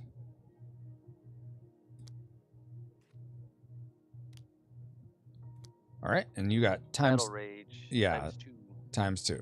So you could keep that or not. If you want to use the other amplified card you drew before, you could use that instead.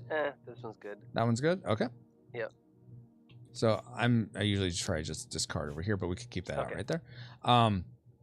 All right, so ×2 of your attack. Let's go ahead. Got 1 health, so do we need to count it? But me and Drake are still gonna roll, and he may get a potion also. He got +5 to attack strength. Well, that's gonna do you no good right now. And go ahead and roll your 3, Drake, since fire was amplified. Whoa. Do I get anything for getting 3 of a kind? No, you don't. Nice try, though. All right, so you destroy him. Good job, Matthew. You get so you get to choose again, or you can elect to let Nathan have one of these cards if you so like. So is the 2, the 4, or the 8? Well, I could really go for a fire card to level up. Yeah, and that'd be really good too with your 8. I know it's water. an 8, yeah, and it gives me the synergy too. So that's like doubly good. The problem with that is your legs are only 15, so you couldn't hold on. You couldn't have it up in your arms because then that'd be 16. Down in my feet. Yeah, but then you won't get, and you'll get the level up. You just won't get. You'll lose all your bonuses. Which is just +2, right? It is just +2 right now. Yes. Doesn't sound like I'm giving up that much. You're giving up a lot. So much. I got to do some quick math, but I think 8 is more than 2. well, 3, right? If you lose 5. Okay, Mr. Calculator. Yes, exactly. So 3 is still more than 2. While you're deciding that, let me catch up in chat. Rushmore is asking also if Hebus, the warlord, he is the warlord. He may want to keep it too. Yeah, that's a good point. Maybe, yeah, you might be the warlord. If he's the warlord, would he want to hoard it too? Yeah, that's a good point. How often can you get to Ashley's? You can get to Ashley's after each battle. Ashley? Ashley's the name of my wife, so it's also a hat tip to her. Seems like it's whenever that would be automatically the sensible option. Yeah, pretty much. Essentially, want your speed generally ahead since you have to leg limbs and he has 1. I'm not sure I understand Kirk there with that last one. All right, did you decide what you were going to do there, Matthew? So I'm just trying to understand my decision. Mm-hmm. I don't understand how the 2 helps me. It doesn't. I think you're better off taking the 8. I was being contrarian. I think you're definitely better off taking the 8. Yeah. And you're flipping that with I gotta level up to defeat that guy. So that's true.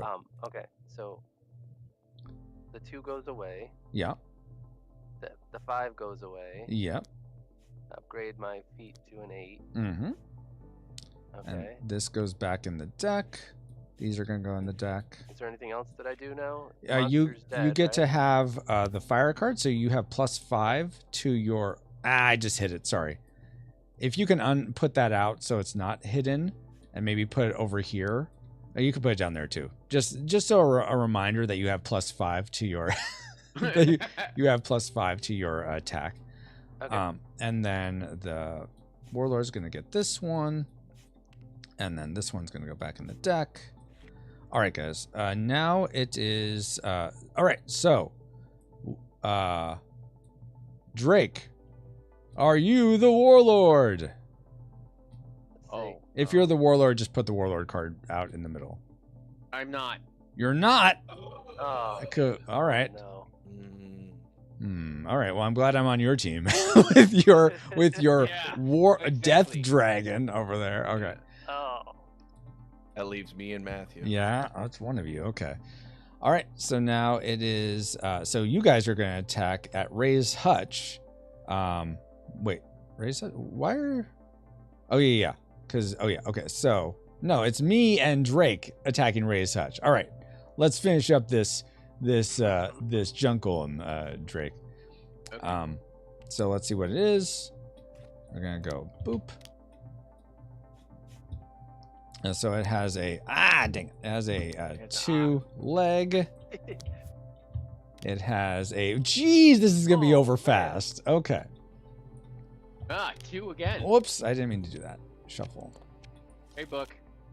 Hey, good morning, Book. How did your speed run go last night? Did you end up I know you got a gold as I was Jesus is so weak. All right. But guys, it gets ×2 to its HP. So it has, all of 12. So Wow. and also me and Drake are going to disable a arm. So that's going to make things a little trickier.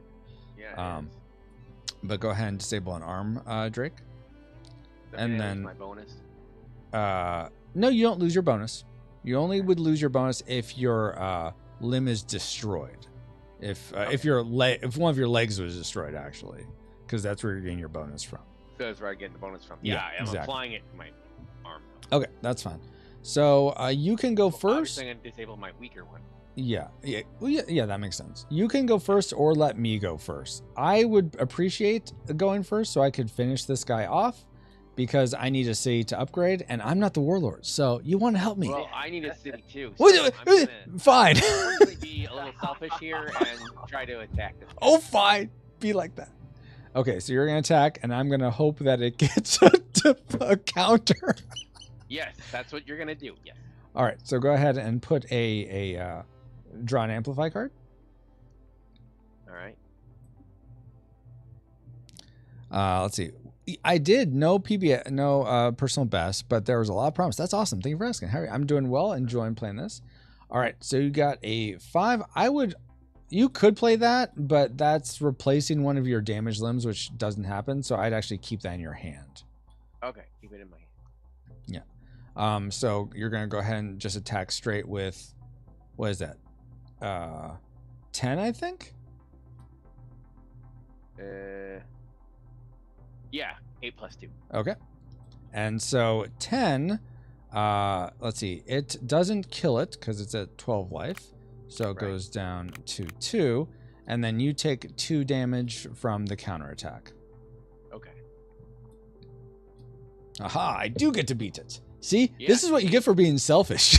Exactly. I set you up, man. You should be thankful. You know what? Thank you. I appreciate that, Drake. All right. Teed it up for you. Let's see. So I get, what is this? Overdrive. Okay, I'm gonna go ahead and play that. So everyone who has a wind limb, which is I think all of us, are going to get to roll a die, at least one die, if not multiple. So I'm going, and he gets to roll none. Haha, Junkolum. You should have had some wind in your sails. Well, did I hear a question? Nope. I get to roll 2, right? Let's see how many. You get to two roll wind 2. I roll 2. I roll 2. Matthew will roll 1, and then Nathan will roll 1. All right. All right. I'm doing the defend thingy Okay. because I don't want to blow up another limb. Or you could I take get a, you could take the +2 to my potion. hit power, right? Oh I no, didn't roll that one, you didn't so roll I that get one. 2. What was that, Matthew? I get +2, right? Yeah, you That's just what I could rolled. add +2 to your HP, exactly.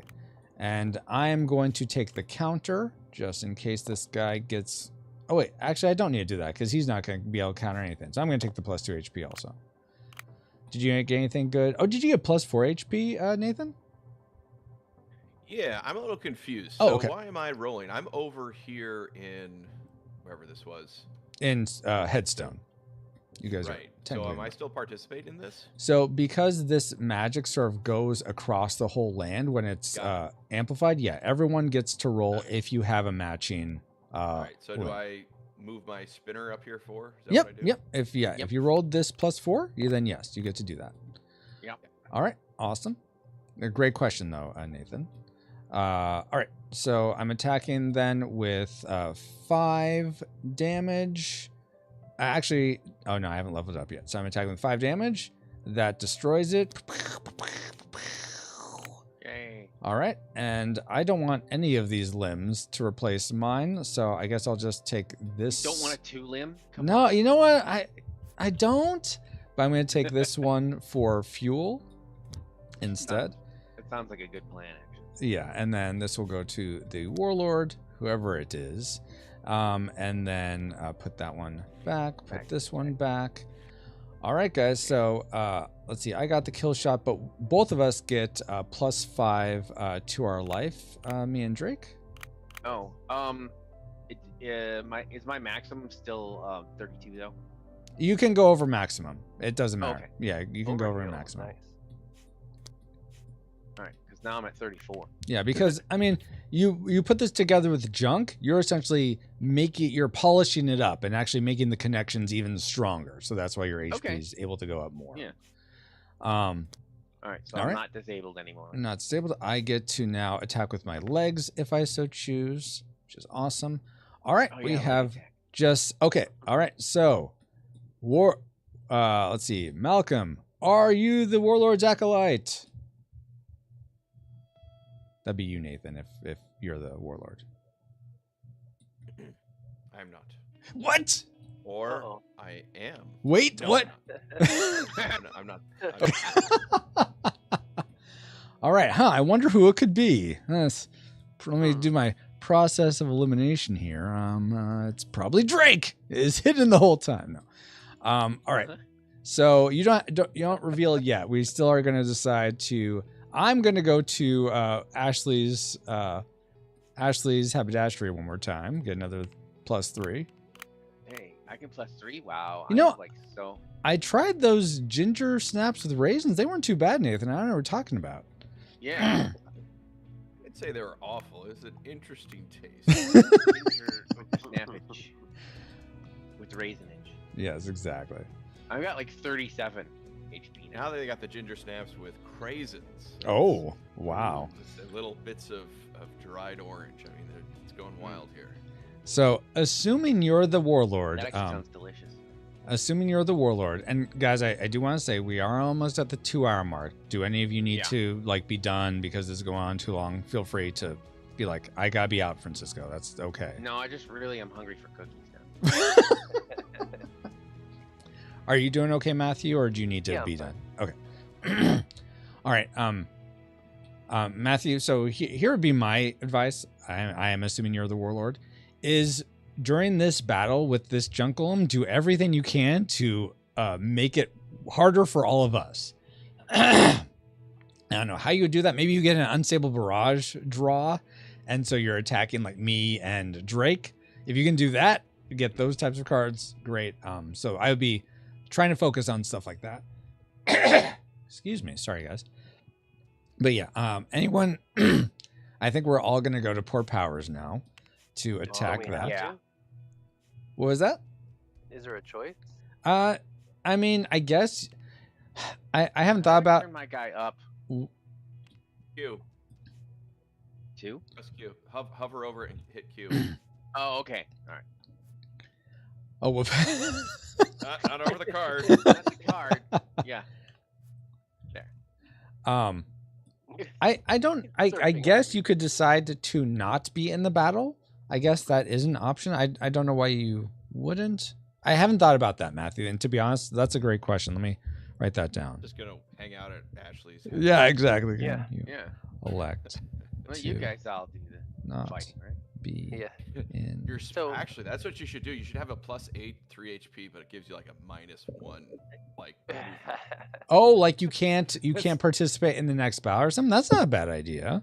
No, or like it slows you down, right? Like so you lose some speed. Oh, like you lose 1 speed or something, or it disables a limb. Oh man, I got this cookie weight weighing me down. I can't move as fast. You ate so much. Yeah. So No. But you have, you have a layer of protection now. yeah. What was your The captain? what'd you say, Matthew? Oh, who's the captain here? It's gonna be let's see.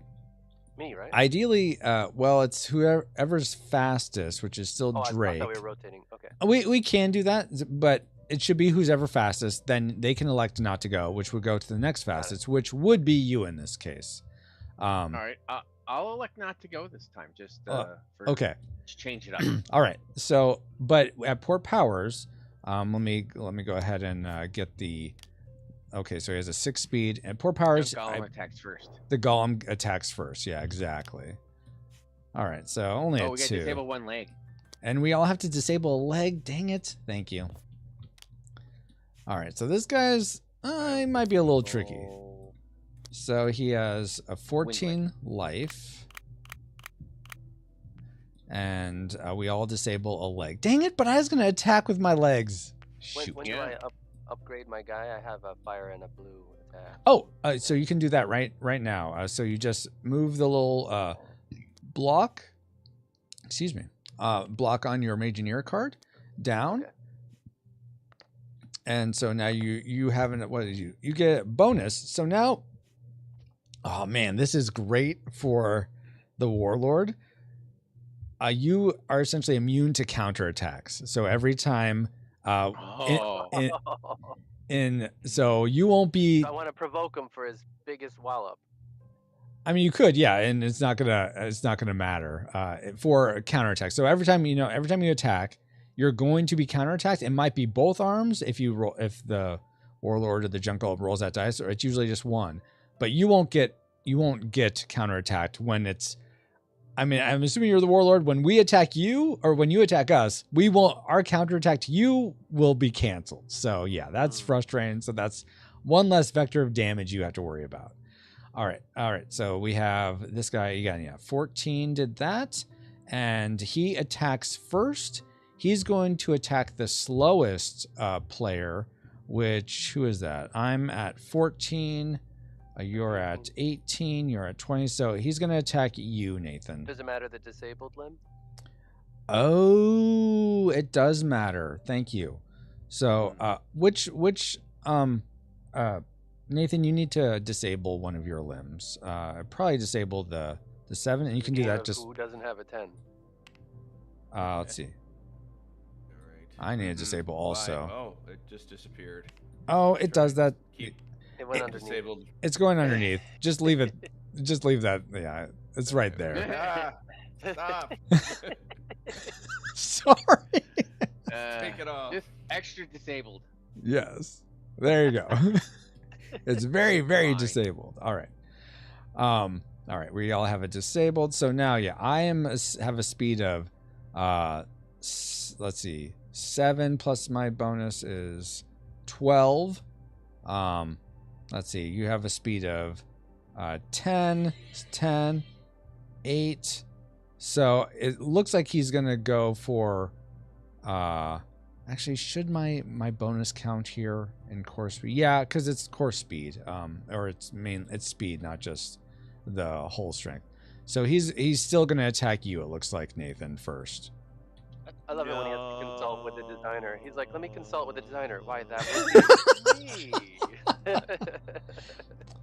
All right. So actually, I'm gonna let you control this, Matthew, since you're the Warlord. These are your little minions. So that could be. I haven't revealed yet. All right, fine. I'll do it. All right. So let's see. The Junkyard has unstable barrage, which means he's gonna attack 2 of us. I don't know how to account for this. So give me a second to think about this. Okay.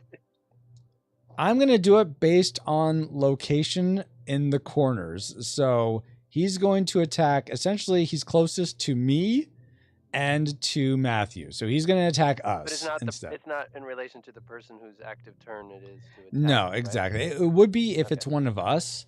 But yeah, I need to, let me write this down because I need a better, I like that it's just who's ever closest to it. in terms of the game board setup, but there might be a more cleaner way of doing it, or a more thematic way. On Port Powers was a dot, and we literally have to align ourselves, knowing that the closer you are to the dot, you'll have better chance for the bonus, but you also get whacked if there's something that the monster does. I don't know. Okay, I mean, I'll put that down, maybe. 4 little rectangles on the Port Powers card, and we slot our meeples into those. Oh, like how? Yeah. Oh, yeah. That makes sense. Because that could take care of player order or yeah, adjacency. Yeah. Slots for player, and then it would be who's ever like the 2 leaders. Essentially, that'd be who he would attack. Mm-hmm. But right now, for purposes, it's you and me he's targeting. Yeah. Or if you don't want to change, the giving out of bonuses and all that stuff, you could just have little dots, and everyone, it's just where you are in relation to the guy. So you just put them in there, and that's it. And I just don't want to get attacked. You just don't want to get attacked. All right. For this game, it's going to be me and Matthew for this time. Yay. So, oh my gosh, Drake. All right, so I mean, yeah, that's not me. Stop hitting yourself. Stop hitting yourself. Exactly. So I think we all we all have a wind or multiple wind limbs. So take a die for rolling. Does the disabled one count? The disabled one does not count. So do not. Okay. So you're only going to take 1, Drake. So I only get 1, so I can get another one disabled. And actually, Nathan, you're not going to take any because since you disabled your wind one. Let's see, Matthew, you're gonna. I got a pot. Take 1. You got a pot. Nice. Let me roll my 2 here. Okay, I got a defense counter, so I'm gonna actually use that instead. So when he attacks me, I'll plus 2 HP. Nice. Yeah. All right. Do it up right now. All right. So he's going to attack since I'm slower than you, Matthew. The Unstable Barrage will hit me first. So he's attacking me for 8 damage. I'm going to take that damage. I'm just going to take it straight. Take it to the face, like my brothers like to say, and counter with my 2 arms. But one's disabled. Wait, why do I have 2 disables? You should only have 1. Yeah. And we disabled leg. Oh, that's from before, from when we were at Raised Touch. So yeah, disabled. Okay. So I'm attacking. I get to attack with just my plus 5 or my 10 damage at him. So he's down to 4 damage. All right. So now it is your turn, Matthew. Or he's attacking you, I should say. So my choice is: do I burn a fuel or do I take the hit? So you can exactly. So you actually have one more choice, which hasn't really come up until now. But because your speed, even though you have a disabled limb, your speed of 10 is still higher than his speed of 6. So when the defender's speed is higher, and this is the first item on that center column in your Mageneer card at the bottom, when the defender's speed is higher, you can elect to essentially, thematically, you're like gained in position to absorb all that damage into one of your limbs, whether it's an arm or a leg. But you're essentially absorbing it all into your strongest limb. So you would disable your strongest limb, and you would essentially nullify the damage. So if you wanted to take that 8 damage and nullify it with your 10 leg, you could do that. How would that help me on a subsequent attack a turn? That would essentially, it would allow you. It would make it harder. It wouldn't help you in the subsequent attack. You would essentially be saving your HP, which since you're the warlord, you're gonna get your HP is gonna get reboosted when you reconfigure later. So it doesn't really matter. It might make more sense for you to just take the hit. But I don't know how the conversion gets from Acolyte to Warlord, but as you mentioned just now, it sounds like it's better to absorb in something that's going to get refreshed anyway. Yeah, that makes sense. So is that what you want to do, is absorb it into your 10? Yeah, and I would like, what would help me better to kill him? He's down to 4 health and I'm next up, right? You would be... I think, yes, you would be next up. So you would be able to kill him. Okay, I just want to make sure to kill him because then I get exclusive access to the Mageneer power. Exactly, which is higher speed. Yeah, of +5. Yep. Great. So, which of those would align better with my goal of getting the Mageneer power, taking the hit power, probably, right? Either. So in either case, you're going to. Oh yeah, because if you're lower speed, then you wouldn't get to go. Yeah, exactly. Right. So, yeah, So I I'll would. take- How much damage is it hit me for? It's 8? hitting you for 8. Okay. So I'm down to 13. And I'm sorry I didn't respond to this till now, book, but the game is going well. I think I'm having fun. I'll ask these guys after if they're having fun, but. Okay, so I took the damage Mhm. and And so- resolved with his. Well, you're gonna counterattack him for 3 damage because that's your weakest arm. So he's at 1 life, 1 health left. Okay, so now you get to attack him. Okay. So I draw the top card, right? Yeah, draw Which the is top card. Last card in the deck. Mhm. So a 6. A 6. With Okay. Overdrive. Overdrive. So you Times just have 2 higher something? speed. Yeah, you have higher speed essentially. So I'm trying to think long term. Mhm. Would one of these be better to give to the Warlord?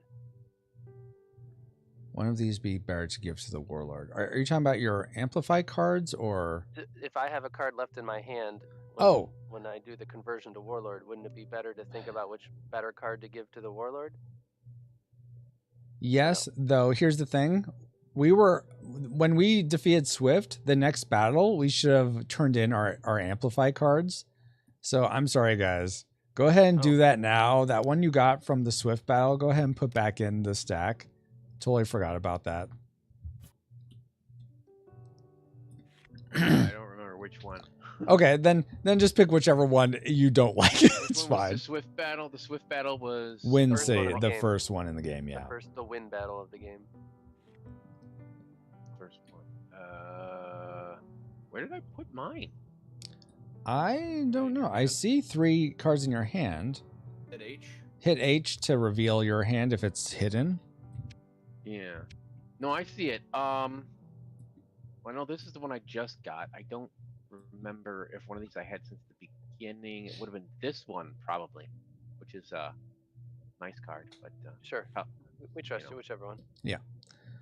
All right, so Okay, you're so I put it. I would like to attack. Okay. Elect to get my bonus. okay. So everyone with a fire limb that's not disabled, go ahead and roll a die. I've got 2. +2 for me. This guy doesn't get to roll one. Oh, look, I got a +2. Nice. All right, so you're attacking then for 11 damage. Is that Look at right, I almost have 100. Matthew? Oh, you almost have 100. Oh my gosh. So Well, I it's bel- pretty high. 101. It's not 100. so yeah, Alright, you're so that means I hit him more than 1. I think he's dead. you destroy him. So you can elect to take one of these pieces for your future build, and another piece will go to the Warlord, which is also pretty much the 2 gets eaten up, and you get to you're gonna get both of those eventually. But I don't think it really matters which. yeah, it's up to you. I can upgrade my 3 to a 6. That sounds good. Okay. Put this one back in here. And then the 6 goes over here to this guy. Exact. Well, yeah. So now, hold on. Let's get our meeples off Port Powers here, so we can do the ceremony, and then you get Swift, so you'll have +5 to your speed. I thought you said meatballs. Yeah, the meatballs. You know. I was Dan- like, Let's see. Rushmore says, "Did I miss your response mail? I was making breakfast." I don't think so. Let's see. Right, and it seems like 4 players will constantly be taking higher cards and discarding lower cards, making the future golems weak. That's true, but and if that's the case, that's the case. It's sort of like just part of the game that they'll be weaker and weaker. But it also allows those golems to, if let's say Port Powers, it gets to go first. If there's just a bunch of 2s, then we're gonna get a lot of like battle rages, which means a lot of ×2 to attack strength. which could be poor if you're that. So that's a good point though, Kirk. Let's see. So we got this. We're all set here. Okay, so now what's going to happen is Matthew or Riviera, are you the Warlord's acolyte? I'm actually not. No. Oh, dang it! Which just for the other players that haven't played the game, or at least from my own understanding, Mhm. I had less choice, less freedom of passing at the beginning because this was clogging up my hand the whole time. Exactly. Yes, that is very true. So yeah, you do have less freedom of choice, but now you'll have a stronger mech overall. So this actually, this is the card that goes there into the lower torso. That's sort of your base, but then it becomes your sort of guy. And I usually, the way I've set up these cards is to have it look like this, where the Warlord's pointing at you are my acolyte. Wahaha. And let's Do see. I maniacally laugh now? Yes, exactly. And let's see, what was the level up for the Warlord? It's level up, hide through one city choice. Yeah, so you hit through all the city choices, so you level up. So your level up ability is you get to turn amplify cards you draw into fuel.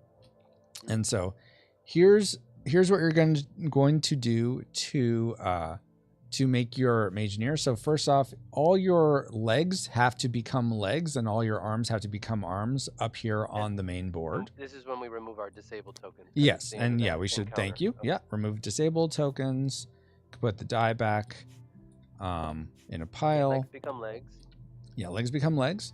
Arms become arms.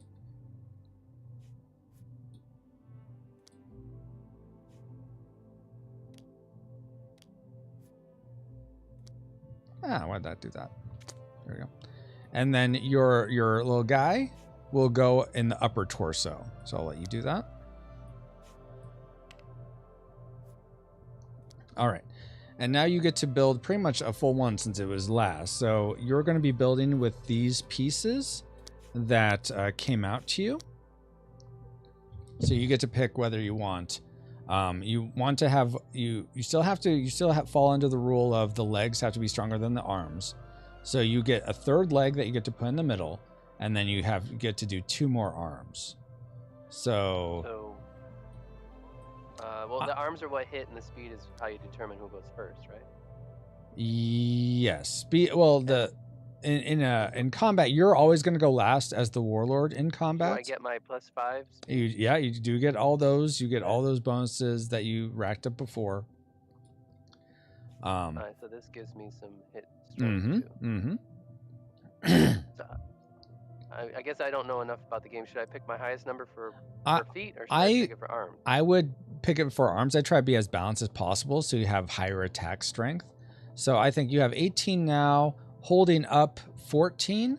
So maybe, let's see, if you put the 4 down there, you'll have 22, and then you could have a 6 and a 2. Let's see, 8 more.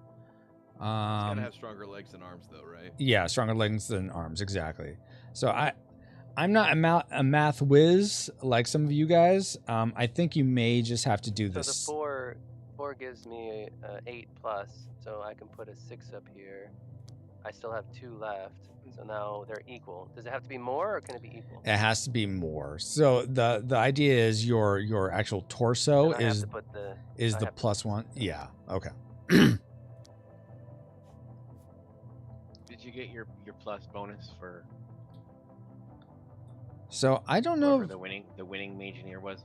Yeah, Poor Powers is down here to remind me. Yeah, he got that. Speed. Okay. Exactly. Gotcha.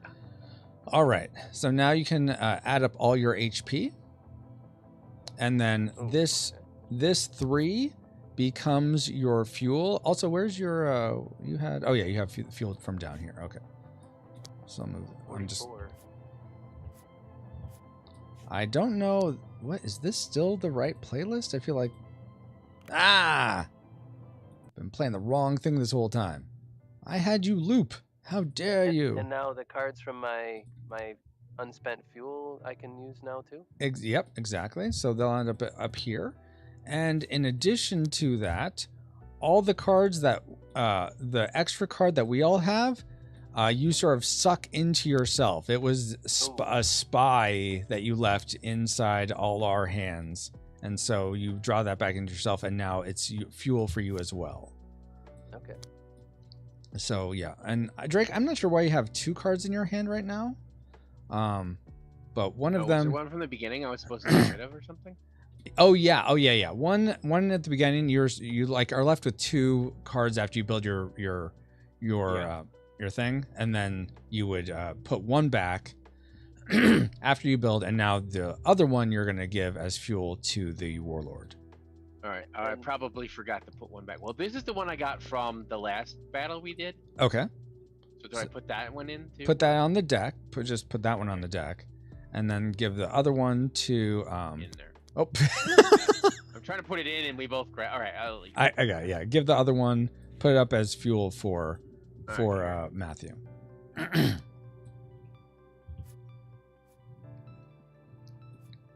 Alrighty, guys. Awesome. And Matthew, so let's see. What is your total? Oh, did you already do your hit points? The ones I have out right now. Mm-hmm. But then I get a +5. So that's only for your attack strength. That doesn't power. add to your hit points. So if I just add the face value of the numbers, I think I'm at 44. Okay, perfect. Awesome. Then I think we are all... Oh, and you still... Did you earn Swift also? Oh, so that one doesn't really matter, but because it's just the Amplify card. Yep. All right, guys. Then let's go ahead and get into this final battle. So... Drake, you get to go first since you have the highest speed. I'm going to take this disable off yours, Nathan.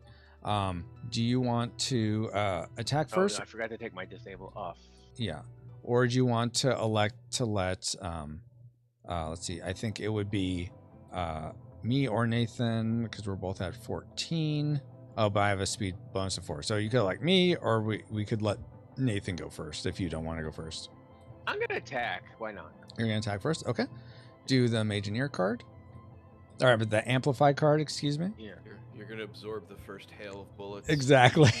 Yeah, well, I got 39, so I'm going to tank it. You know what I mean? Sweet. Leroy Jenkins. Here we go. Yeah. All right, so I have to flip it. Yeah. All right. Oh, thanks a lot, Drake. What? So you would be attacking... you would be both attacking Matthew, but you'd also be attacking Nathan. So I suggest holding that into your hand, but if you want to just spray and pray, I guess you could do that too. Oh, gosh. Wow. I'm willing to take 1 for the team, or 6. Trying to think, is there an advantage to take a? There would. So this is something else. Again, this is part of an. You guys gave me your insight after. Hey, Sean, good morning. Give me your insight afterwards. But this is one other option you have at your disposal. In your actions, there's that special action that we each have. And for them, you're going to essentially be playing an Amplify card to make that happen. So, for instance, like right now, you drew a wind one. If you want to play that as your special, Drake, you could do that, which allows you to attack for +2 to your attack strength, and then if the defender's limb will be disabled or destroyed, you pick the limb. So that would be another reason to play that, but because then you could use your special. I don't think it'd be the greatest to use right now, though, personally. You don't think it's enough of an advantage? Okay. Yeah. Can I just ask as well? Do I get to announce my warlord name? Oh, sure. Yeah. I have never put together the full warlord thing, but yeah, go for it. I'm leaf type. Yeah, I guess you could read it a leaf avalanche rank type, or read it however sounds the best, I guess. Leaf avalanche rank type. Famine. Oh, this is flipped. There you go. How do I read that 6 though? It's got famine, venom, spider phoenix. Oh, spider phoenix. I think you can just pretty much pick whatever name sounds the coolest to you in this case. So if that's avalanche type, venom phoenix, do something like that. It's whatever you want. Yeah, no, I'll go with that one. Yeah, whatever you want to have on the box top, do that one. Avalanche, Spider, Phoenix. Right there.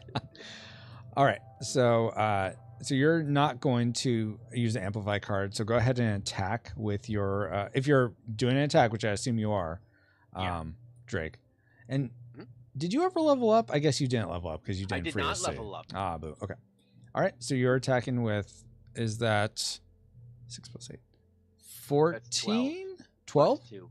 14. 14, yeah. So, all right. So you're being attacked with 14, Matthew. You Don't I can get to spend a fuel to. you can not spend do a it? fuel to just cancel the damage. You can also disable one of your limbs because you have a speed of 10, 16, 24, whereas Drake just has a speed of 20. So you could also disable one of your limbs if you just want to absorb the damage that way. You'd have to absorb it into your 10 though, which probably isn't the best. I'm thinking spending the fuel is. Spending the fuel? right here. All right, so that's going to increase the counter overpower track. Drake, do you want to spend a fuel to try Did to... you explain the overpower track? I'm not sure. What that I means. thought I did, but I'll explain again just in case. So essentially what's happening is every time... so Drake's attacking you, Matthew. You decide to counter, so that moves the track up 1. If now Drake wants to spend a fuel to overpower that counter to get the attack through, he could spend a fuel and then it increase again. Then if you want to try to counter that overpower, you would have to spend 2 fuel. If he wants to counter that overpower to the counter of the overpower or something, he'd have to spend 3, and it just goes up each time a fuel is spent in that way, the track gets increased.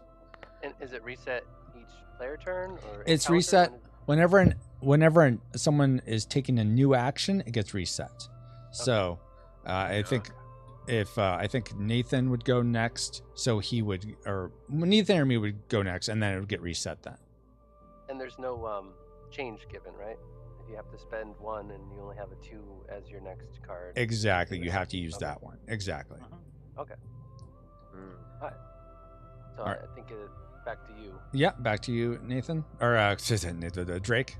Do you want to try? Not Nathan Drake. Be Saffron. someone else. Yeah. So can I use this card that has 2? No, you can't use a card in. Do you have a card in your hand? Oh, no. That's only used for amplifies now. That's not used for fuels. So then I get rid of it now. No, you hold it in your Save hand. it for the amplify. You stand. Yeah, you can store up to. You can hold up to 4 cards in your hand because you have 4 fuel, from your quarries. So you can hold up to 4 cards before you have to play a card. Oh, okay. But you, if you want to use a fuel that's already showing, you could use 1 to try to overpower his counter, if you want. 1 to try and overpower the counter. Yeah, because he countered. He essentially threw a fuel pot into the air to to sort of absorb that attack. Now, if you're like, no, I'm going to focus my energy back towards you. You're not going to get away from me. You're going to just throw some nitro magic fuel on your Juggernaut and say, no, you're going to take this right now. Well, Unless he's got a lot that he could counter with. He does. On top of that, so I don't think it'd be worth doing because I would run out first. I have agree. Nothing for later. I totally agree with that. Yes. Yeah. So I'm not going to do that. Yeah. All right. Then now, so it's kind of you take a counter attack of the weakest limb of 2 damage from Matthew. So go ahead and take 2 damage. All right. Whoops. Yeah, this one doesn't matter anymore. There. 37. 37. Awesome. All right. I am going to elect to stay in the background. So Nathan, you can go ahead. Sure, I'll get killed up. So I'll attack. So I draw a card. Yeah, draw a card. Put it in the middle. Just 1. How come this is doing it again? There we Alright. go. Oh, Here, I'll go ahead. Oh, you got it? Oh, good. Nice. Okay. so I can flip it out. Yeah, here. flip it. All right. Okay. So that's actually, 5. that's one I would hold on to in your hand because you could play that and replace one of your limbs if it gets destroyed. That's what that one does. Okay. So can I play something from my hand or no? Do you have something else in your hand? I have one card. No, that won't do anything. Where did you get that one card from? I have no clue. Okay. Yeah, I think yellow should be the only one with a card in their hand at the moment. Yeah, so that's... I'll get rid of it then. Yeah, get rid of it. That's one I think you should have given to Matthew as an extra fuel. Or do you remember doing that? I don't think I did. Did you give one out of your hand to the Juggernaut in the pile to the right? To the Warlord. Okay. Yeah. Did you put it on the top of the deck? I just okay. Put it there. So here you go, Nathan. Geez, I'm sorry. I keep confusing all you guys' names. Here you go, Matthew. There's your extra fuel. All right. So yeah, you have that one in your hand, which you can keep. Do you want to take an action of attacking? I don't think it makes... Yeah, sure. Why not? Let's attack. All right. You're going to attack. All right. So that's 5 plus 8 is 13 damage, it looks like, that you're going to be spending. Do you... okay. So that's coming at... 13 damage is coming at you, Matthew. All right. So I'll spend 1 fuel. Spend 1 fuel. Let's go... Oh, what am I doing here? What did I just take? Oh, that's what happened. All right, that goes from 1 to 1. 1 to 1. Spot. It doesn't really make sense for you to burn 2 fuel just to go up 1 more, Nathan. But if you really want to try to get that attack through, you could do that. I am not going to do that. Okay, not going to do that. So you get counterattacked with, again, 2. So you take 2 damage from his weakest limb. All right, and now I'm gonna go. Okay, I'm gonna bring the pain, Matthew. You're gonna not gonna what hit you, because how dare you? You be my sister our whole life. I remember playing ball with you, and now you go and look at the Warlord. Can't believe you. I'm gonna make you pay. Maybe you can come back to us. I don't know. All right, here we go. Draw this. A 3. No, is overdrive. Haha. This is actually really good for me because my action is I'm going to attack with my speed essentially. So I now have double speed because of this. So I have let's see, that's 14, 18, 36 damage is coming your way, Matthew. Oh, and because I am playing this fire, everyone who has a fire limb, take a die for every fire limb and roll it. So I have... Should they have done that for the last player's turn? No, because everyone so far has kept their amplify card. So it's only if it's played. That's right. Okay. Does so, the Juggernaut do it? He has a fire limb. You have 1. Yeah, so you get to do it. And then, yeah, I think you get 3, Drake. Oh, 3... We're doing fire, right? Yeah. And you pick 1 of them that you want. Right. No. What does the bag mean? Oh, so that's actually a potion. Oh, I pick 1 of them that I want. So this is the second time I've done that. That's similar to your fuel potion. So that's an extra counter you get to have now for this battle. Dang it. Is it stuck on top, or can I elect one to pull it in? You can.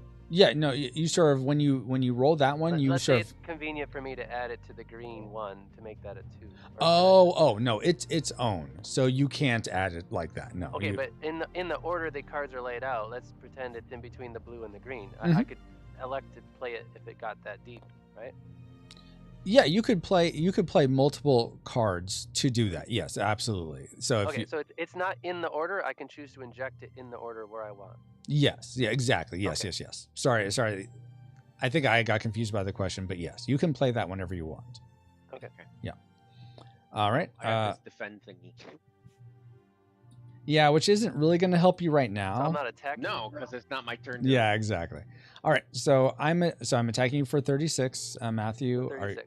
So I'll play a fuel to block. Play a fuel to block. Oh, and all these fuels that you're playing go down into. Yeah. Rather than dragging them down, I was just dragging them to the side. Yeah. Yep. Into this. That way I can see at the end how much I've deflected purely by the cards. Yeah. Yeah. Alrighty. Okay. So now, Do I have to put my card up or something now? No, I think it's just up to the. Yeah, I'm deciding whether. So I'm going to try to overpower your counter with my with mine. So this is now up. So you countered, I overpowered. Now you have to do a 2. 2, yeah, if you want to. Okay, so I'm going to spend a 2. Spend a 2. All right. Now the track moves up, right? Yeah. So now So I you're would up to have a to 3. spend a 3. How? Yep. You know what? I'm gonna make you really work for this. So I'm gonna blow my 3 here. You can play them out of order? I thought you had to play the 1, then the 3. No, you can. Well, I would have to. No, you can play them in any order you want. Oh, I thought the order mattered. Okay. I thought No. that's why they were splayed out that way. Okay. No. Hey, David Amber. We're playing. Yeah, we're. Thank you for answering, Drake. You're Yeah, welcome. we're playing a game that I'm working on designing, David, called Junkyard Juggernauts. It's a fantasy mech building game, I guess is a quick shorthand for it. All right, so yeah, I'm paying my 3 here. So if you want to counter that, you're gonna have to pay 5. So I have exactly 5. Yeah. Something to keep in mind. Let's see. Before you commit to that, Matthew, Yep. is if and this goes for all of us. If we are left with no fuel in our no fuel pots, nothing to contain an amplify card, you are then have to draw 2 amplify cards, and you choose the worst one for you. It's sort of like drawing at disadvantage. Okay. Well, I don't want to get hit by 36 damage, so I'm going to. Don't you? You have 44. I'm playing Come both. on, 36. I'm out of fuel, but I avoided again. Now it's Dang back it. to you. Now you've got to spend. Use your fuel, Francisco. Use it. I have You gotta nothing spend it. left. I don't have 8 fuel, guys. Mm, All right. It's okay. We burned through his fuel. That's true. That wasn't a bad strategy. I was hoping for something like that. All right. Secretly a juggernaut in Saudi Arabia. So Yeah, see, that's why I didn't do it, because I didn't have enough to do that. But that's what I would have gone for if I had enough. Gotcha. All right. So now we have all gone. And I get counterattacked for 2. Doop, doop. All right. Now it's your turn, Matthew, to attack. And so you can attack. Does this Oh, 6 go away? Oh, yeah, that goes on the discard. Thank you. Okay. Now do I draw the top card? You decide what action you want, because you have a few more Plethora actions of with the warlord. You can attack multiple of us.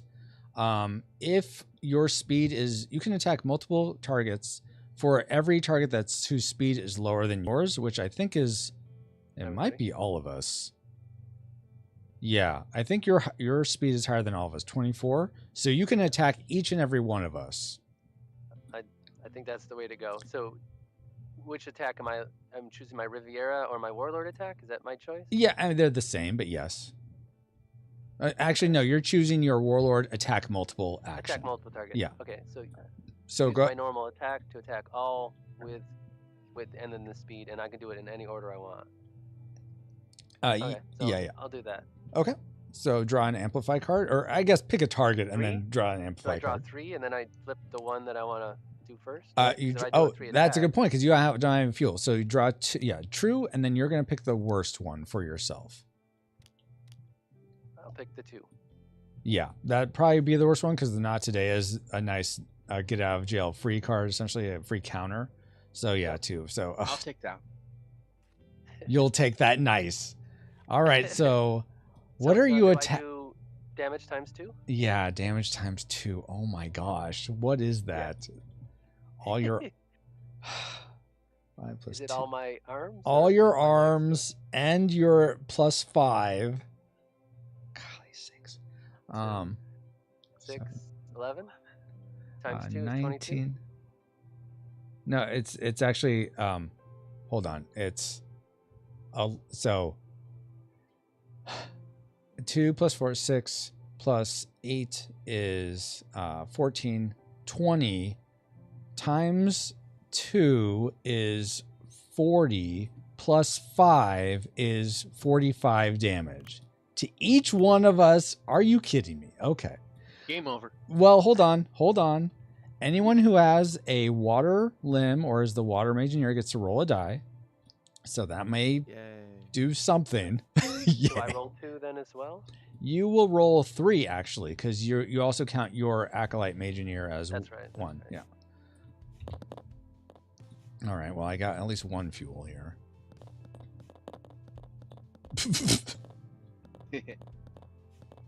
Oh my gosh, guys, just roll.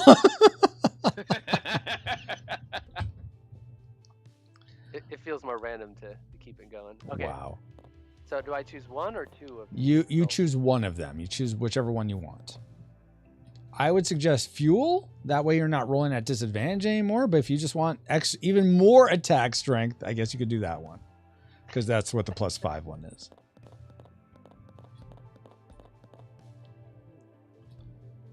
Are you rolling right now, I'm just Drake? playing, Oh, I'm okay. not actually, no, because I don't have any. I was just trying to Gotcha. figure out how they were doing that work. Gotcha. So, Oh, okay. Gotcha. I guess. sorry, I didn't mean to. You're fine. Okay, so you're attacking for 45 damage. Who are you gonna try to target first? Probably me.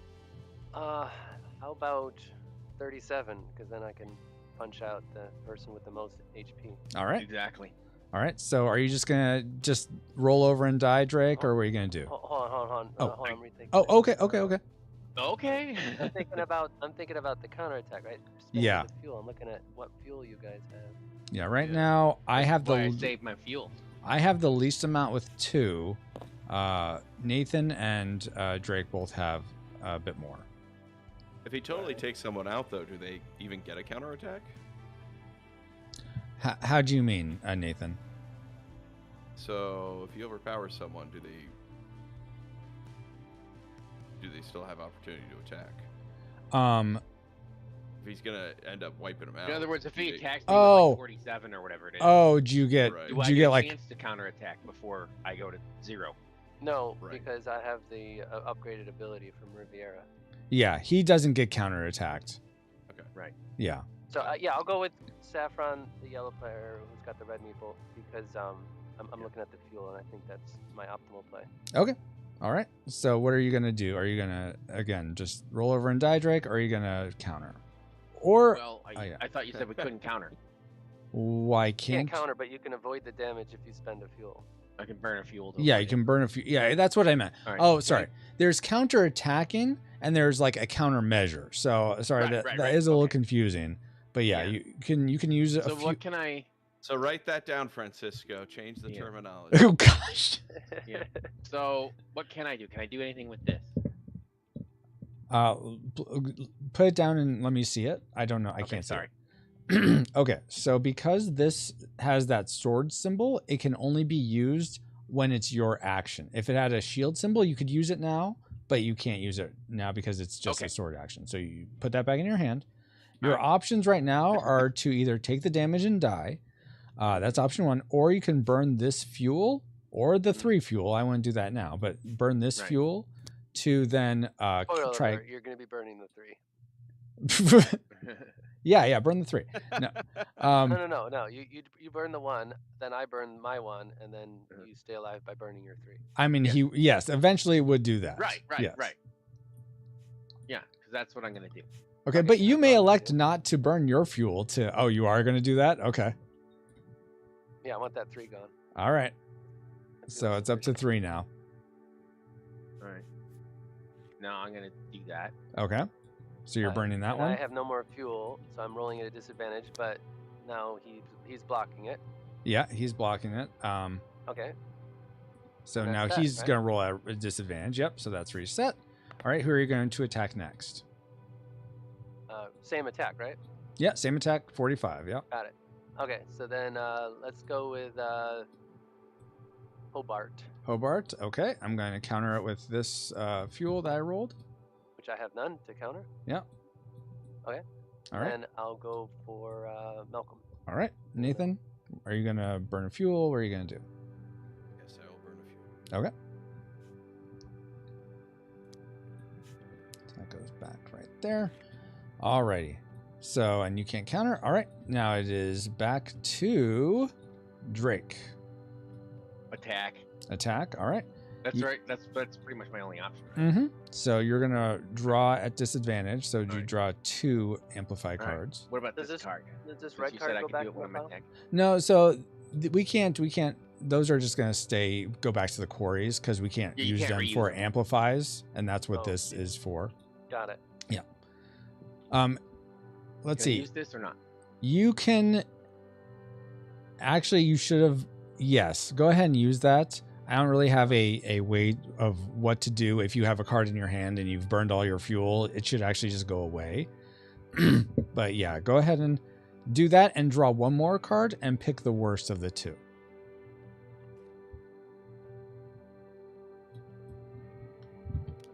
Hopefully you get like a 10 and a 2.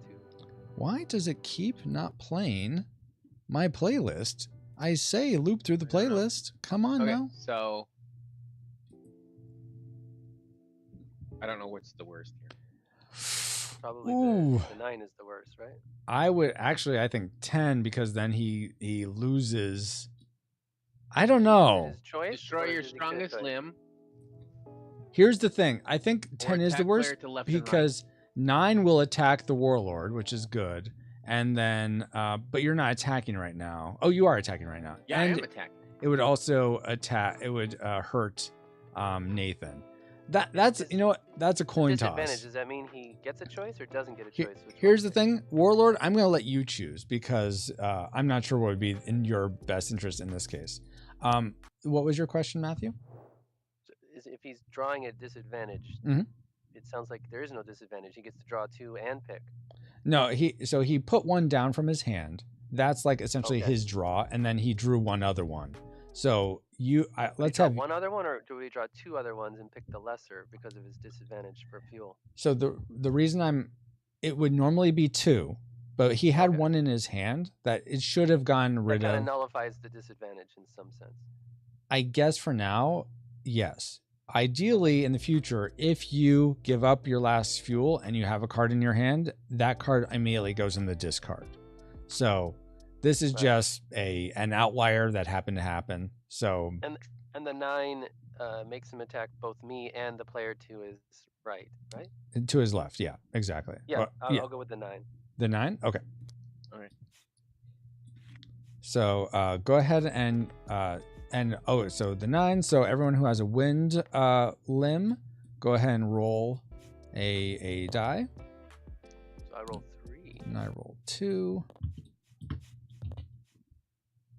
All right. I get a pot. I'm gonna get +4 here. There we go. All right, One of nice. these 3, so I can get 2 hit power back. Yes, you can get 2 hit power back. Exactly. The Yeah. 5 doesn't mean no good because I'm not attacking. right Exactly. Right. now. Okay. Okay, music, you're not gonna work. I'm just gonna pause you. No more music for you. Sorry guys. We all let's have see. to sing now. Yes, exactly. We could hum. Da, da, da, da, Oh my gosh. da. All right, so do your damage to Nathan first because his speed would be lower. Okay. Drake. So what's your damage output? 14. 14. Ooh, All right. You can still counter that. with the 3. What was that? With his 3, right? Yeah, with his 3. Did you roll for the wind one, Nathan? I rolled for the wind. This was from the last. The fuel was from the last roll. Oh, okay. So you got the 4 HP. Okay. I got and you. that for. So I did not add this, so I should add it. Yeah, you should add it. Yeah, go ahead. Yeah, add it now. All right. So So I will obviously counter. Yes. yeah, I don't know. Yeah, you could do that. Part of me feels like you should maybe just take the damage so you still have this Take the damage and fuel. see what happens. Yeah, it's up to you though. I'll let you decide. How much damage? 14. 14 damage. Yeah, exactly. Yeah, 14. All right, I'll go down to 7. Let's try it. All right. See what happens. Whoop. There we go. And Malcolm's like, "Gee, Saffron, what did I ever do to you? Here, take this." And you take 5 damage now from that Saffron, Drake. Oh. Because there's going to be a counterattack to that attack from Malcolm. Oh, okay. Not only does he take the damage, he gets to counter too. Yep. Oh, man. Can I burn a fuel thing for it? Because I got a fuel thing. You can't burn fuel for counterattacks. They just happen automatically. Oh, okay. How much was it? 5. His weakest limit is 5, so you're going to take 5 damage. Okay. And now you're attacking the Warlord, Matthew. And again, Matthew, that's 14 damage coming your way. And I have no fuel, so I have to take it, right? You could, but your speed is still higher. So if you want to disable your highest limb to absorb the damage, you could also do that. So you would disable essentially your 10. My speed down to a 14 from 14, and then you probably wouldn't get to do that type of damage mitigation again. Yeah. I guess I'll take the 14. 14 damage. Okay. All right. Nathan, let's have you go next. I'm down to 32. Attack. All right. Go ahead and put a card out. You don't want to visit, why am I doing that? Sorry about that. That place to get your 3 health back? We can't do that right now. Can't. We're in the middle of battle. Hold on. We're coming. Oh my gosh, Nathan. So you can hold on to that, Nathan. You don't have to play it, but if you're like, you know what, I want to shoot some things. I still have a card in my hand. Let's see what we got in here. Okay. Yeah, if you want to play that instead. No, it's not gonna help us. Okay. Whose turn is it? It is Malcolm's. Nathan James. So I am not going to. I'm just gonna add this to my limp. Yeah, that's fine. My hand. Yeah. Also, keep in mind though, if you want to play, well, what's the card in your hand, Nathan? What color is it? It is a rapid repair. Attach this to your Juggernaut in place of a destroyed limb. No, what color is it though? Green. Okay, if you want to play that as your special, hunker down, that would essentially make it so that any damage taken is reduced to 1 and until you take a new action. So that would sort of like hunker you down, turtle you up. You'd only be taking 1 damage from every source until you pick a different action to take. So if he got hit 7 times, it would KO him, 1 each. Yes, exactly. Okay, I can do that. Where do I put this? So you just end the discard right here. Okay. Yeah. All right. What's to remind us that it's a thing? No one's ever done this before, so I would say just put it on top of your counter or something, just to remind us. Or how about your Mageneer card goes on top of your Juggernaut? That's showing that a special is being affected to everything. So you're hunkered down, so damage to you is only going to be 1 now. And you can just keep that on until you decide, I'm going to take a different action now. All right, so now it's my turn. Green still got used. So everyone who has a green still gets to roll. And Nathan, you get to roll 2 because of your Mageneer. Oh my gosh, really? So I have to disable a limb. I'm going to... I can't do any of these 3 things I rolled, right? Because they don't apply to me in this moment. No, correct. Exactly. They do not.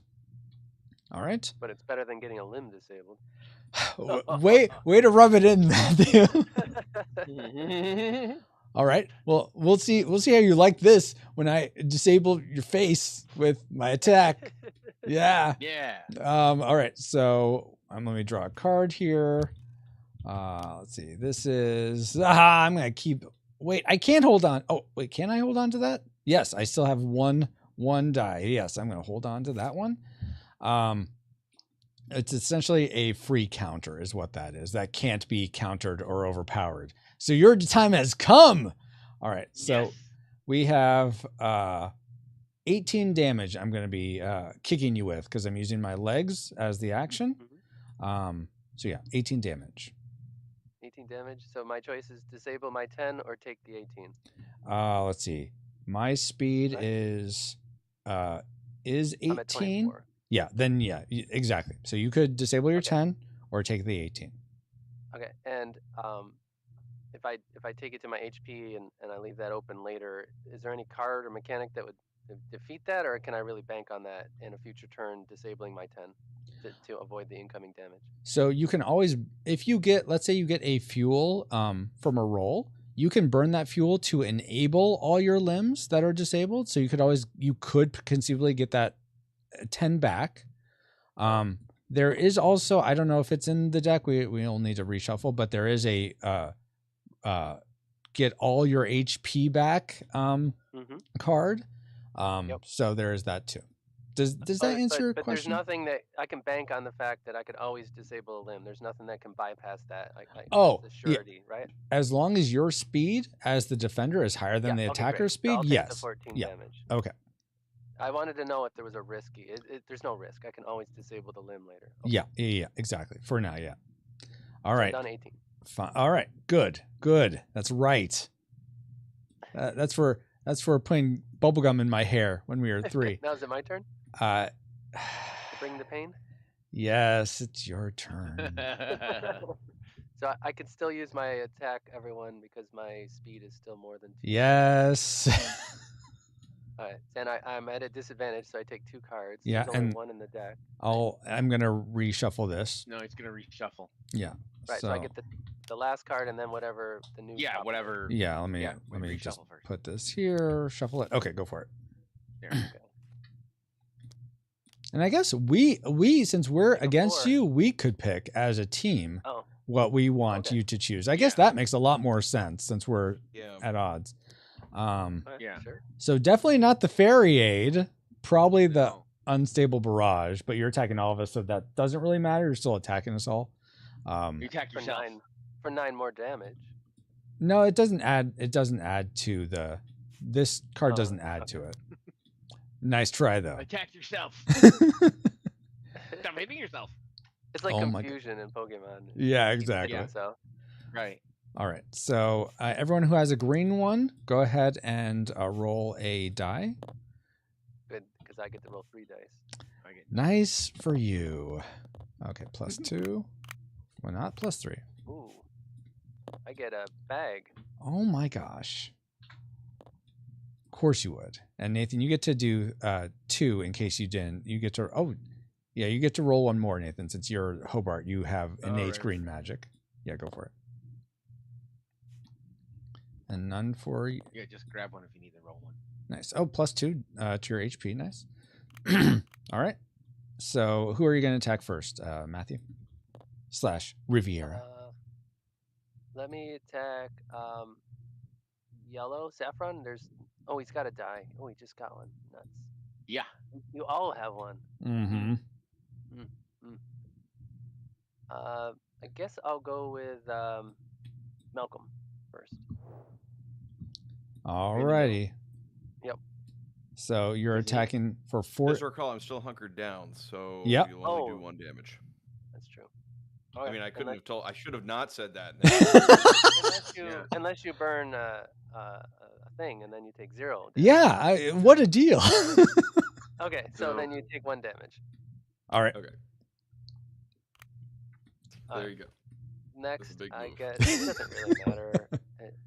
The numbers are all the same, so I guess I'll just go with Hobart. Hobart. All right. And you're attacking for, was it 7, 11, 19, 24 damage? I'm going to just take that damage. Okay. And then it's over to Saffron. Yeah. 24 if you want it. Well, I can counter, right? You can. Yeah. Yes, you can Yep. burn the pot. Yep. Okay, and then I'll counter with my pot. Okay. So that Oh, you have a pot? Yes, I do. That's up to there. All right. Well, then there's not much point because I would lose then. Yeah. So then you're taking that back? Okay. Mhm. Then I'll Yeah. take mine back. So I'll take the damage then. What was Okay. it? 24. 112? It was 101. 101. Awesome. No, what was it? It was 24, you said? 24. 24. Yeah. To 10, the 8. 20. 1, 2, 3, 4. I love when you scroll down with the wheel. It'll show you the negative as you add it. Yeah, which is really You nice. do So that. you take out Oh, away that's the nice. right amount. Mhm. All right. I think it's your turn now, Drake. Okay. Well, then I'm going to attack. All right. What? Where is this coming from? This came out of left field. Out of nowhere. All right. Do these, let's see. Do I draw a thingy? Just one, right? Yeah, just one because you have 1 fuel. Yeah. Right. That's why I kept my fuel, see? Mm-hmm. All right. Ooh, a 9. Seriously? And you attack people to the right and left. Well, do you have a card in your hand? You can hold Go on ahead, to use that. it. I'm hunkered down. It'll only hit me. Oh, that's a good point. Oh, nice. Yeah. yeah. Okay. Do it now. Use it. Then everyone that Well- has. Oh, go ahead, Matthew. Is there an advantage to use it? You said I could keep it in my hand, though. You could, but No, he's I asking think. if you have something in your hand. Yeah, I was asking That if would you be have better. something in your hand. You can But hold you it, don't. hold on to it because you have one fuel slot because of your die roll. But Would that burn my fuel? no, it won't burn your fuel. But I just think hold it. Okay. I think since it's only going to do 1 damage to Nathan, and it's still going to attack the Warlord, and it'll allow everyone who has blue to roll a blue die, which is everyone but you. Right. That Then it's worth using. Okay. I think it's worth using. Yeah. All right. Then I'll do that. All right. So take your 1 damage, Nathan, and everyone who has a blue die roll. Well, that doesn't help me. All And right. I'm the blue player, so I roll an extra die. Correct. Yeah.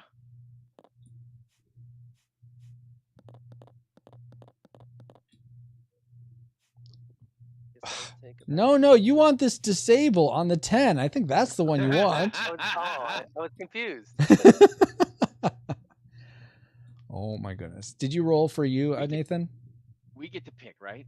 He wants to disable. Wait, who's rolling for what? So because blue got a blue Oh, I amplify, have blue. yeah, and you have Yeah, 2, sorry. so you can roll 2.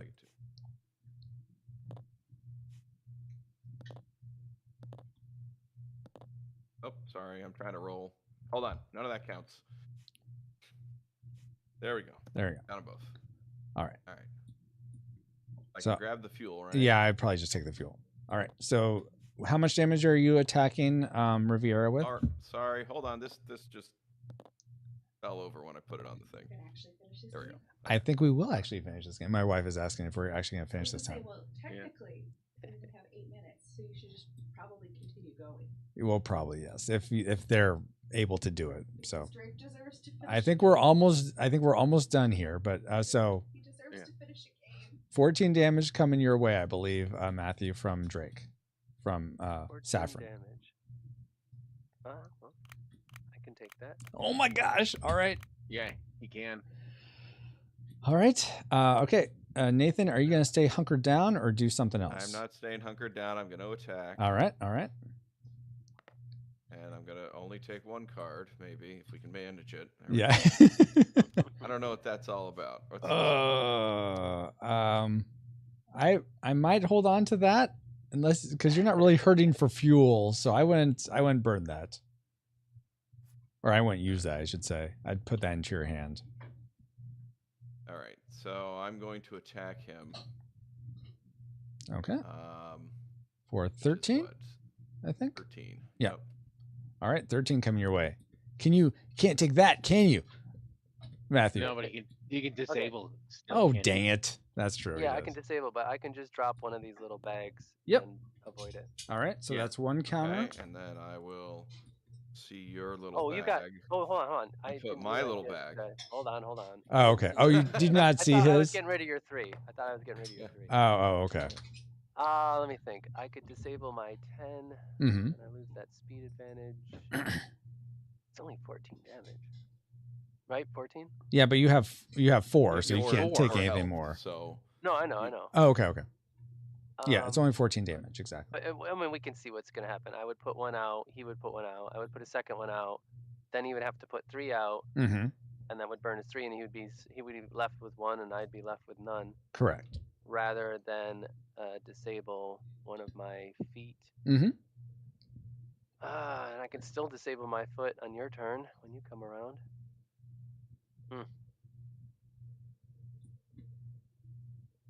I don't think it really matters, but one gives me advantage, one gives me disadvantage, I guess. No, and then I disable it. It really doesn't matter. So I'm going to drop both of my die, and you're going to drop a die and a 3. Well, are you going to continue trying to push through, Well, Nathan? We'll play it out one at a time. So yeah, I play 1 die, and he was thinking he was going to do 1 die. Uh-huh. and- 1 die. Okay.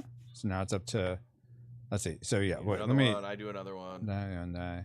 Oh, hold on, the track man. Yeah. I'm getting confused, guys. Okay, so Nathan attacked, Matthew one. countered, Nathan overpowered. Now you have to do 2. You'd have to drop the 3, right? So I had 2 to start with, so right. So Yeah, I would only- I had card and then 2 Okay, die. so it always starts at 1. So you attacked, and then you Here, countered. let's pull everything back. Yeah, pull everything Go back, through please. it again. All right, so Nathan attacked. You're countering with Wait, 1, did right? I had 1 or 2 to start with? No. You had 2. You had 2. You Got had 2 2. pots. All right, so you're countering with 1, right? Yep. So there's Okay. 1. Track moves up 1. Okay, are you gonna try overpower Nathan? Yes. Okay, so now it moves up to 2. Yep. Okay. So now I can't do this. Now you can't. Yeah, exactly. Okay. Right, because you don't have enough. Got it. Okay. Then I guess I shouldn't have done that, but oh well. So now I have to either die or disable one of my legs. So Correct. I disabled a 10.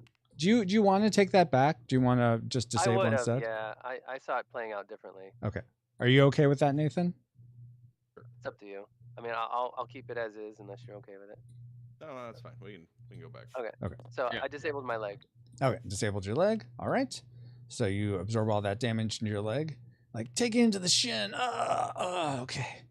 I'll walk it off, except I won't because Yeah. my leg's disabled. All right. So I'm You going. got 2 more legs. Exactly. All right. So then it's my turn to attack. We're going to do water again. Doubled damage because I'm just going to keep that there. All right. I think this is the end. This is for taking my lunch money that one time.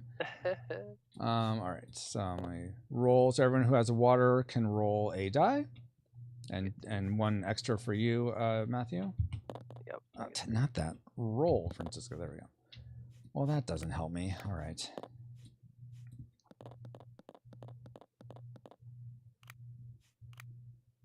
Got gotta another say, one. There's an advantage in sort of being short suited here.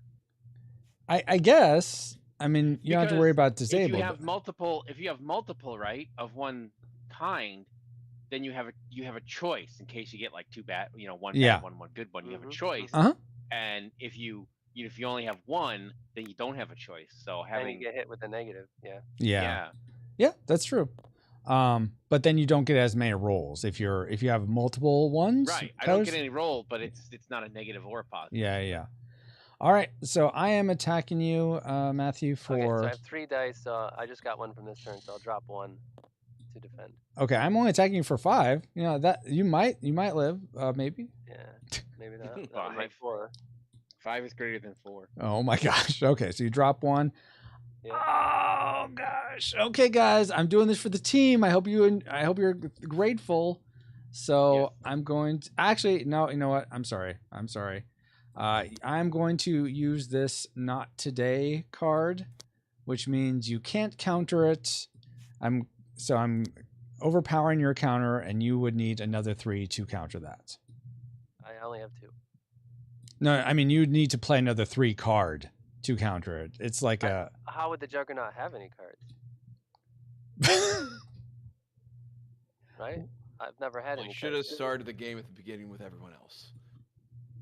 So No. I had some cards, but when I converted into the Juggernaut, they were reorganized and rearranged. Uh-huh. At that point, this last boss round, I've never had any cards this whole boss round. Right. Well, right. okay, so I think there's probably a you didn't.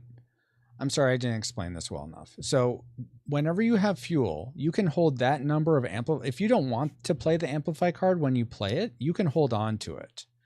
If you have fuel spots for it. So Okay. yeah, I'm sorry that got that.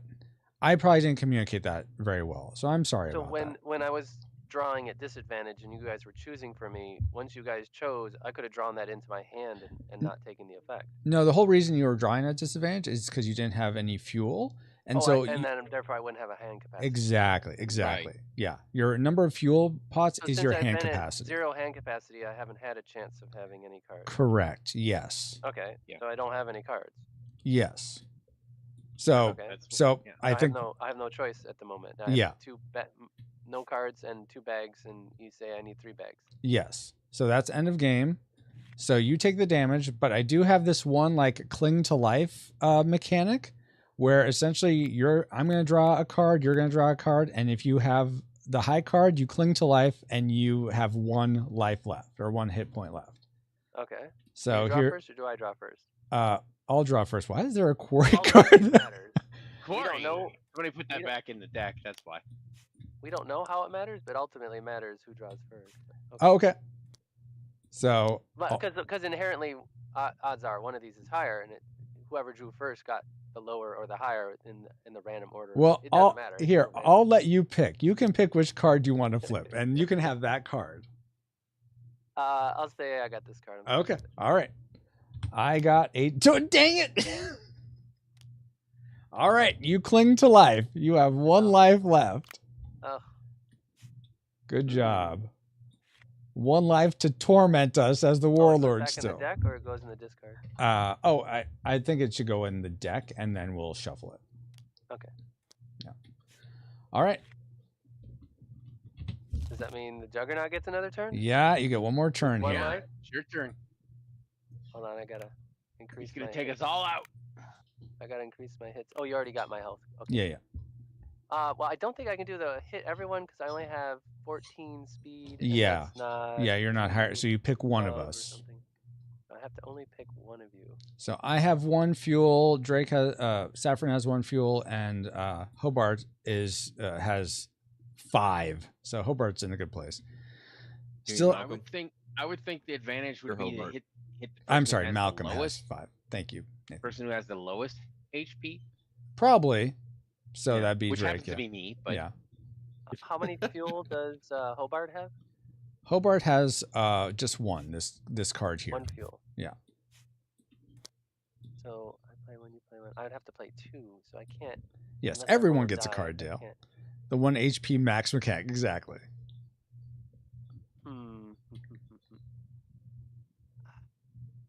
I guess I'll attack Saffron. All right. One fuel and 8 health. right. Alrighty. So that's what is it Do I again? draw with disadvantage, right? No, I got because you cards. have fuel. No, what? No, you've got 2 fuel pots, right? Yeah, so you can Yeah. and you can hold on So I to just it draw if the you top. want. Why are these 2 in the middle? Were they left over from something? I Yeah, think that was left over yeah. from the thing. You should put that in there and shuffle it because that was the draw. No, we drew from No, we already put those back. yeah. Oh, I thought you only put one of them back. No, we ended up putting them both back. Mhm. Okay, so I just draw a new card, right? Yep. And you can Okay. choose to keep it if you want. You don't have to I play can it since you Battle have Rage. Jeez. That doubles my attack. That does. Or I could hold on to it Yep. and then just attack for what I got. Mm-hmm. If I just attack for what then we don't roll the die. Correct. See, I could roll 1 die and that could save my life. Thinking rolling the die is good, but that's also good for you guys unless Yep. you're forced to only keep what you get, right? So you've got 2, you've got 1, you've got 1, and Well, who's the wind mage? I am, so I would You are. roll So- 2. So Yeah. everyone rolls 2 except for Malcolm who rolls 1. Mm-hmm. Which means only Malcolm gets stuck with the negative if that comes up. Yeah. I guess it doesn't really help me. No, see, I only get 1 turn. Then I gotta make this one count. 'Cause then you gotta give me Yeah. 2 turns. 2 turns. And playing this 2 later doesn't help me. It only helps me on my turn. Correct. Yeah. And what am I hitting for? I'll be done APing in a second. I hit him for 6 plus 5 is 11. Am I hitting for 11 plus let's see. Are 19 these arms? 24. Oh, Yeah, those are arms. 24. So Okay. 48 Doubling with the doesn't double really damage. help me here because he's only got 8. Yeah. So I guess I'll just hold on to it. Okay. All right. So whatever you said, 24 or something coming at Saffron. All right. So that's coming at you. Drake, are you going to use your fuel? Let's see. Use my fuel or die. I'll use my fuel. All I'll right. probably end up dying anyway because Okay, he's gonna so use then- his fuel. Then I'll use a fuel to counter. All right. And then I Back think to you. And I don't have anything left. yeah, you die. So you can do a cling to life if you want. Oh, Okay. do it. You want to draw first or second? Yeah, I'll draw first.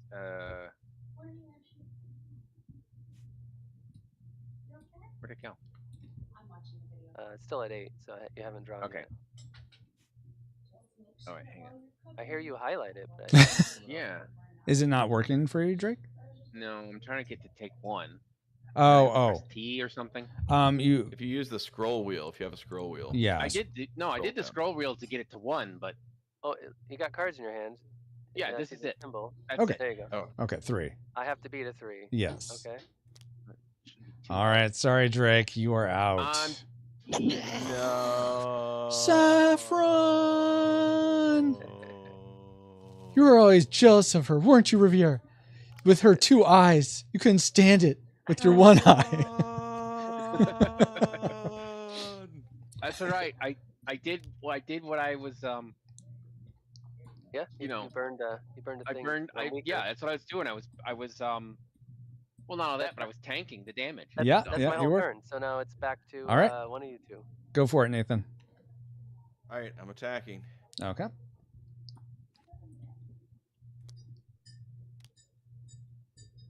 Oh, look at that. You're back up to full life. Which That is... puts me at full life. Yeah. Huh? Yeah, that's what... I mean, if you're going to play this... Well, puts him at full life. Should you play it? Not Alright. sure about that. My full life is my limbs together, right? Yeah, all your limbs together. all And of them. everyone who has a green, go ahead and roll a die. Yeah. So I liked him going back up to full health because now I get to roll 3 dice. I don't have a green, So, and I'm dead. So I'm not gonna roll you anything. only rolled 2 because your 10 is disabled. Oh, I don't get to roll one for that. Hello. That is my daughter. Mm. Wait. Plus 5 does not help me. Oh, I get to go 4 health, guys. Nice. She's not going to. Oh no. All right, so you're at 30. Nice. Okay, so go for it, Nathan. So you're 20, gonna. it's 26, sorry. Oh, 26. Okay, that. Yeah. I thought 30 seemed high. Okay.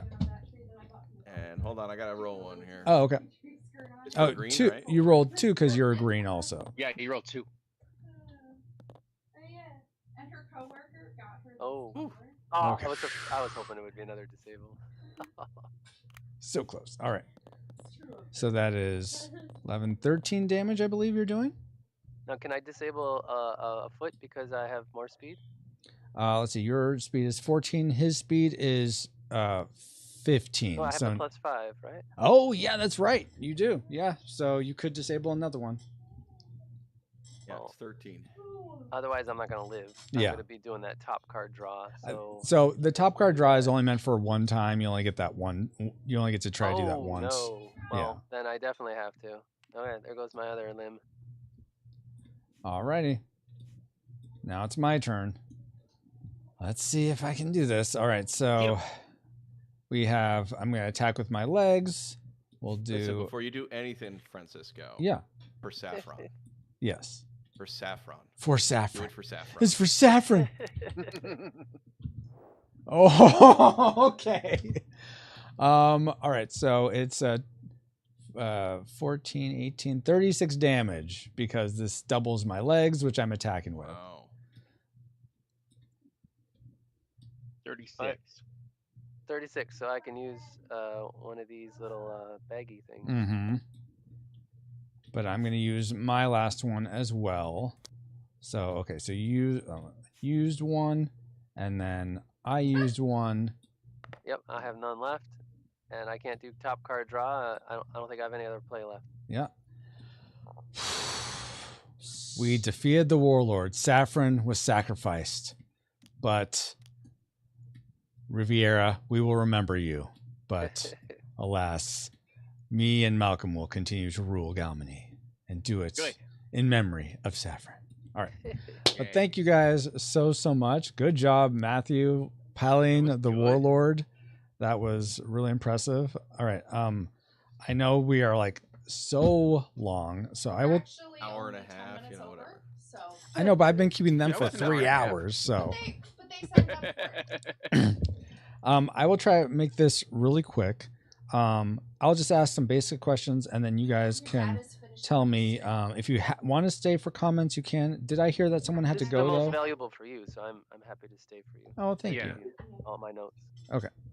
All right, Nathan. Did I hear you say you had to go, or did I just mishear? No, I can stay for a few minutes. Okay. All right. So I'm going to ask you all this same question. Whoever wants to answer first can. Or all these questions, I should say. Which part was the most fun for you? So who would like to take a stab at that first? I think it's funny. I don't know. I'll go first. Okay, Matthew. I liked being able to assemble Sophia, the you like dogs? robot. It I'll was let you watch interesting it. Okay, how yeah. the feet have to be stronger and the arms have to be weaker, and then I have some augments where I can replace out the cards. Mm-hmm. That was fun.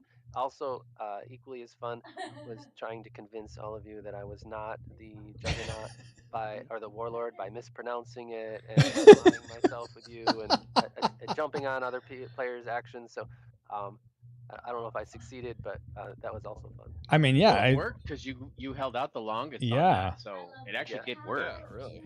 Crying out loud. Yeah, this is good. Okay.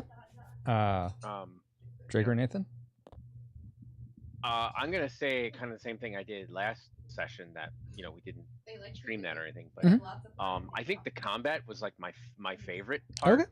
Awesome. Out of it, it was just just the back and forth and stuff. And Mhm. It was a lot of fun. Nice. And I do want to say I do like the building as well.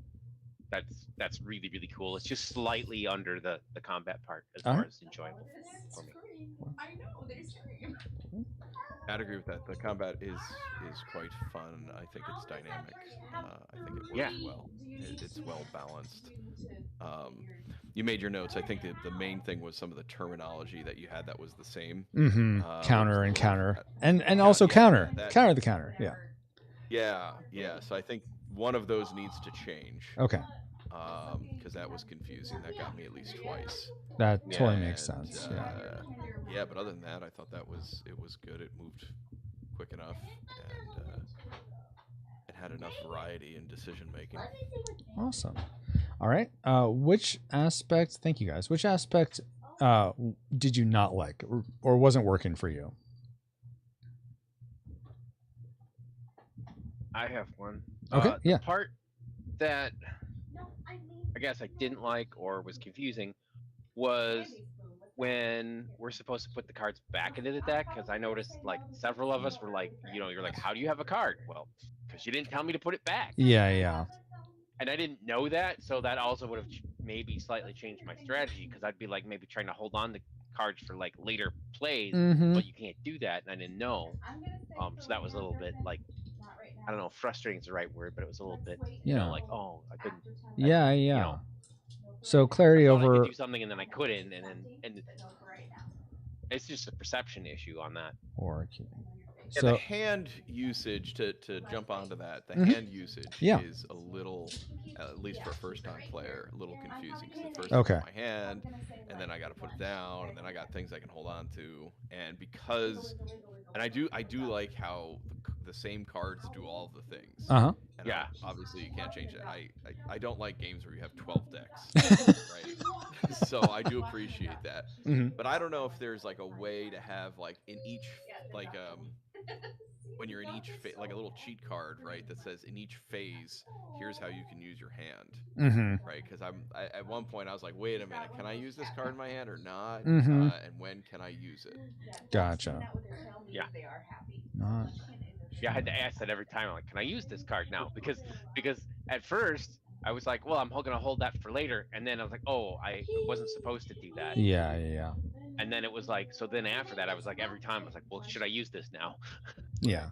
Well, because you have three main phases of the game, right? You have the building phase, you have the exploration phase, for lack of a better term, Mhm, and then you have the boss fight, Mhm, right? mhm. So, and they take on a little bit of a different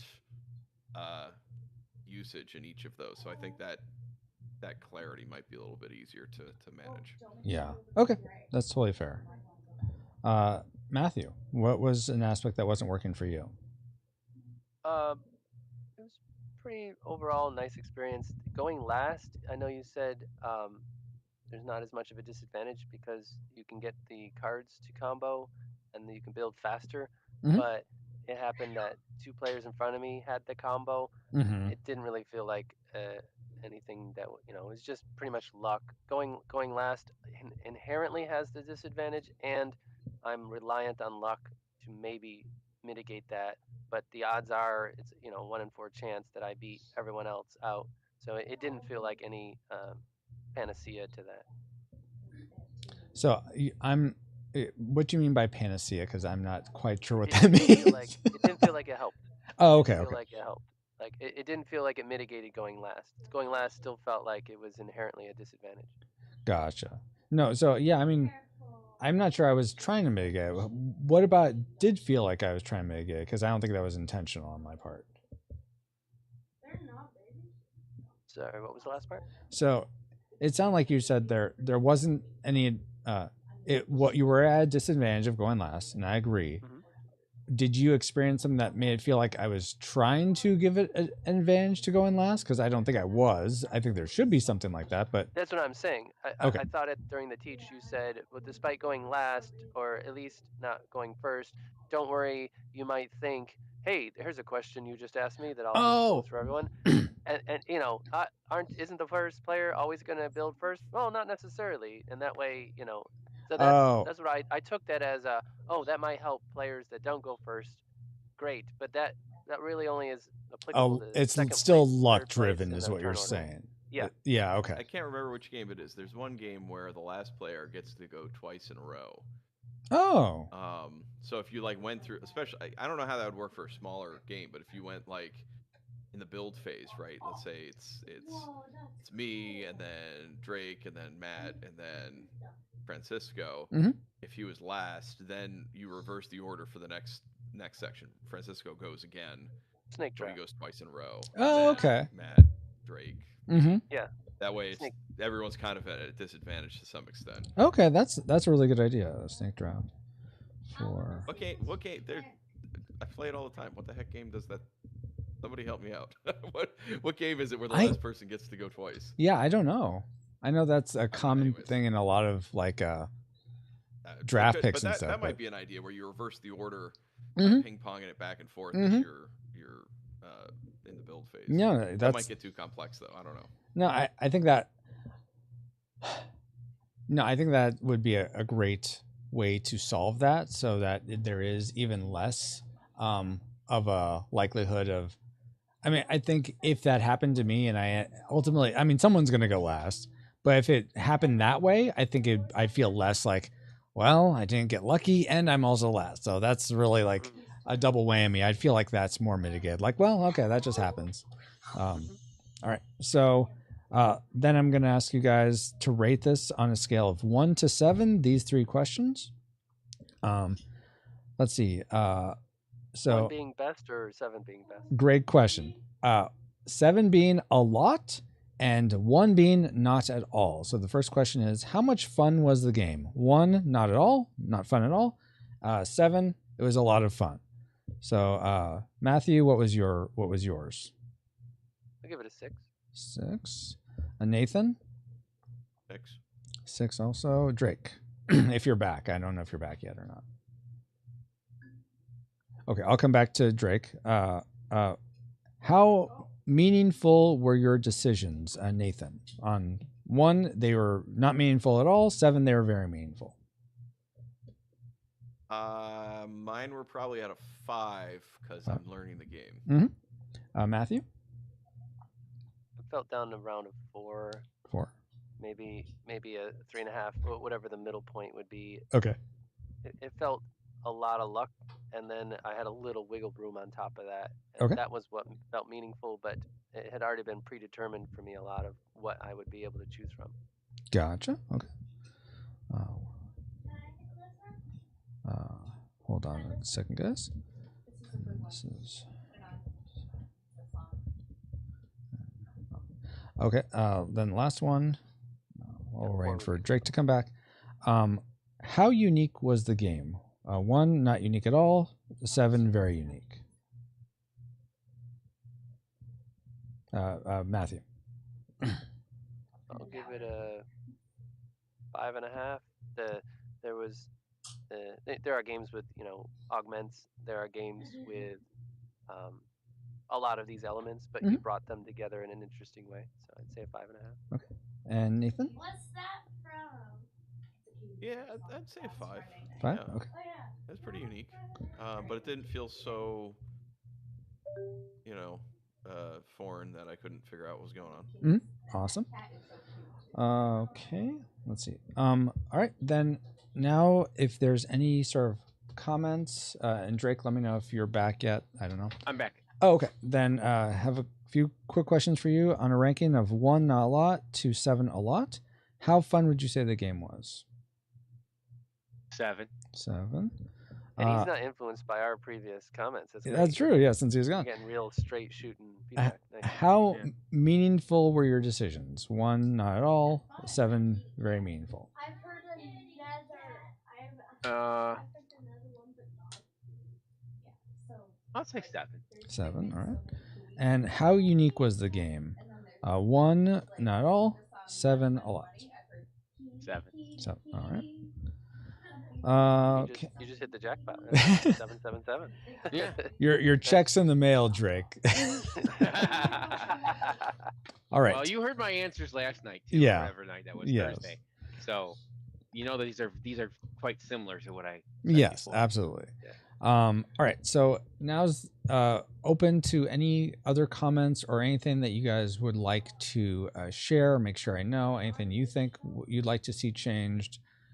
Anything where especially if there was any moment where you felt you wanted to do something but you couldn't, be very interested in that. But I'm just going to open it up to whoever wants to share. Or if you have nothing to share, just say that too. So I'm not waiting. I just want to say it was that bit about like when I was like I wanted to use the card but I couldn't because I was supposed to put it back already and I didn't know. That was it. So if you just which is fine, I don't have a complaint that those were the rules. It was more like it just you didn't know that those were part I the didn't rules. like, Ha ha! Oh, yeah. So it's more like if you had just taken that extra step to make sure that like after the battle or whenever it is that we're supposed to like return the card that we did, that would have been fine. Thank you. So just a little tip there. Yeah. I think that goes back to the other, the what do we do with our cards in our hands? Yeah. Yeah. It's really the same. Yeah, I think I needed to grasp how I could change my mech's arms better or legs. Yeah, I didn't get to replace anything, but Yeah. That'd only be if you essentially won one of the junk golems, if you got the kill shot, and then you could choose to exchange one out or take it for fuel. That's really the only time it happens. There is another time that happens if you have the 5s. Also, all the amplify effects are the same per each number. So all the 5s are the same, all the 2s are the same, etc. So the one for the 5s is rapid repair. So you would get to, let's say you lost a limb in a critical hit. If that were to happen, then you could have if you drew the 5, then you could put that 5 in place of the limb that you lost. But those are the only times that you would really change out anything. yeah, it was kind of neat. I got that 10 card, and I was like, "Ooh, that would have been nice if I could have used that." But I knew I couldn't when I got it. I mean, I wasn't like, "Yeah, I can use it," and then disappointed because I knew I couldn't at the time. But I was just like, "Oh, that'd be so cool if I could," because I had another 10. Oh, yeah. When you were building, you mean? No, because it was later when I got a card after it. Oh, are you saying for an amplify? Because the 10 cards are the worst for amplifies, in my opinion.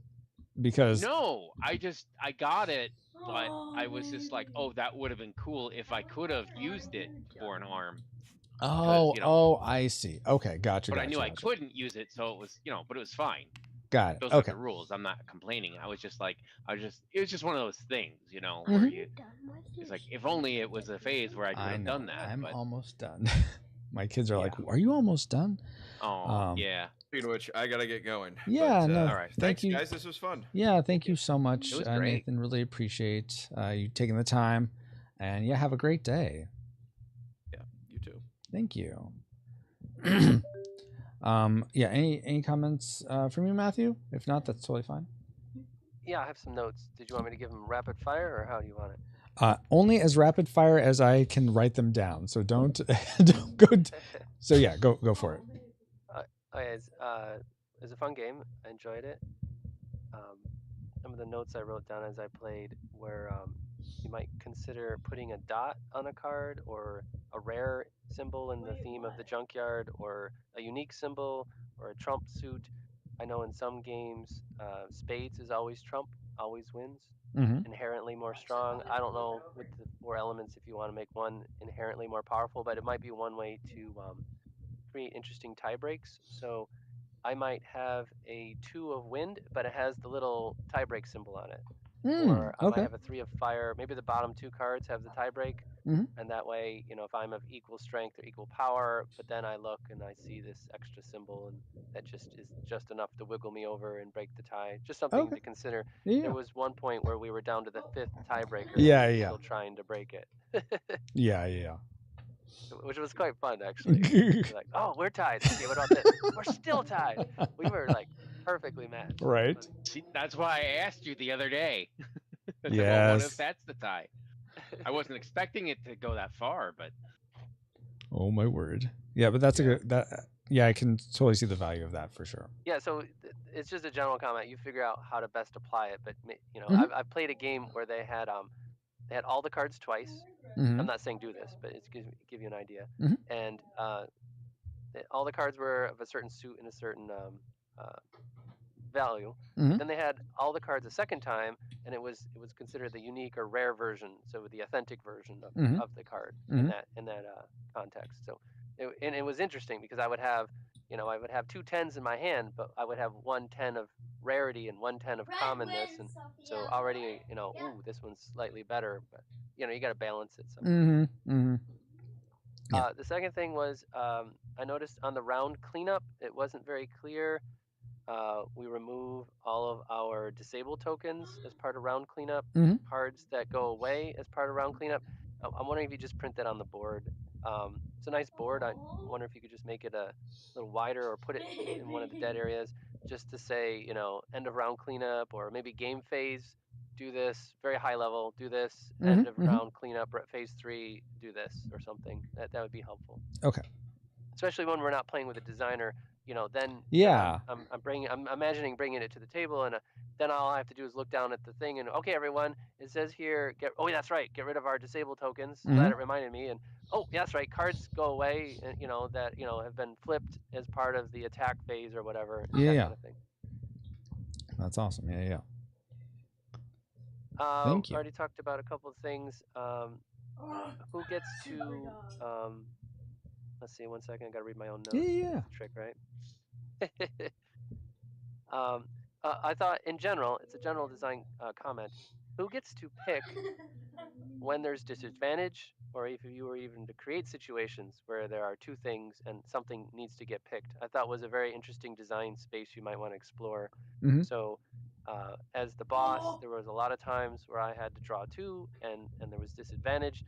And we were just doing the lower number, but then we switched it to that the players got to decide. And even though it sucked as being the boss, it was actually more interesting for me that the players got to collaborate and decide, ooh, what should we do? Which one helps us? Which one hurts us more? And I thought that you should always give that agency to the players when possible. You may even want to consider a player power or a card power or something that is like in Bang, there's one of the characters that has, he's the lucky character.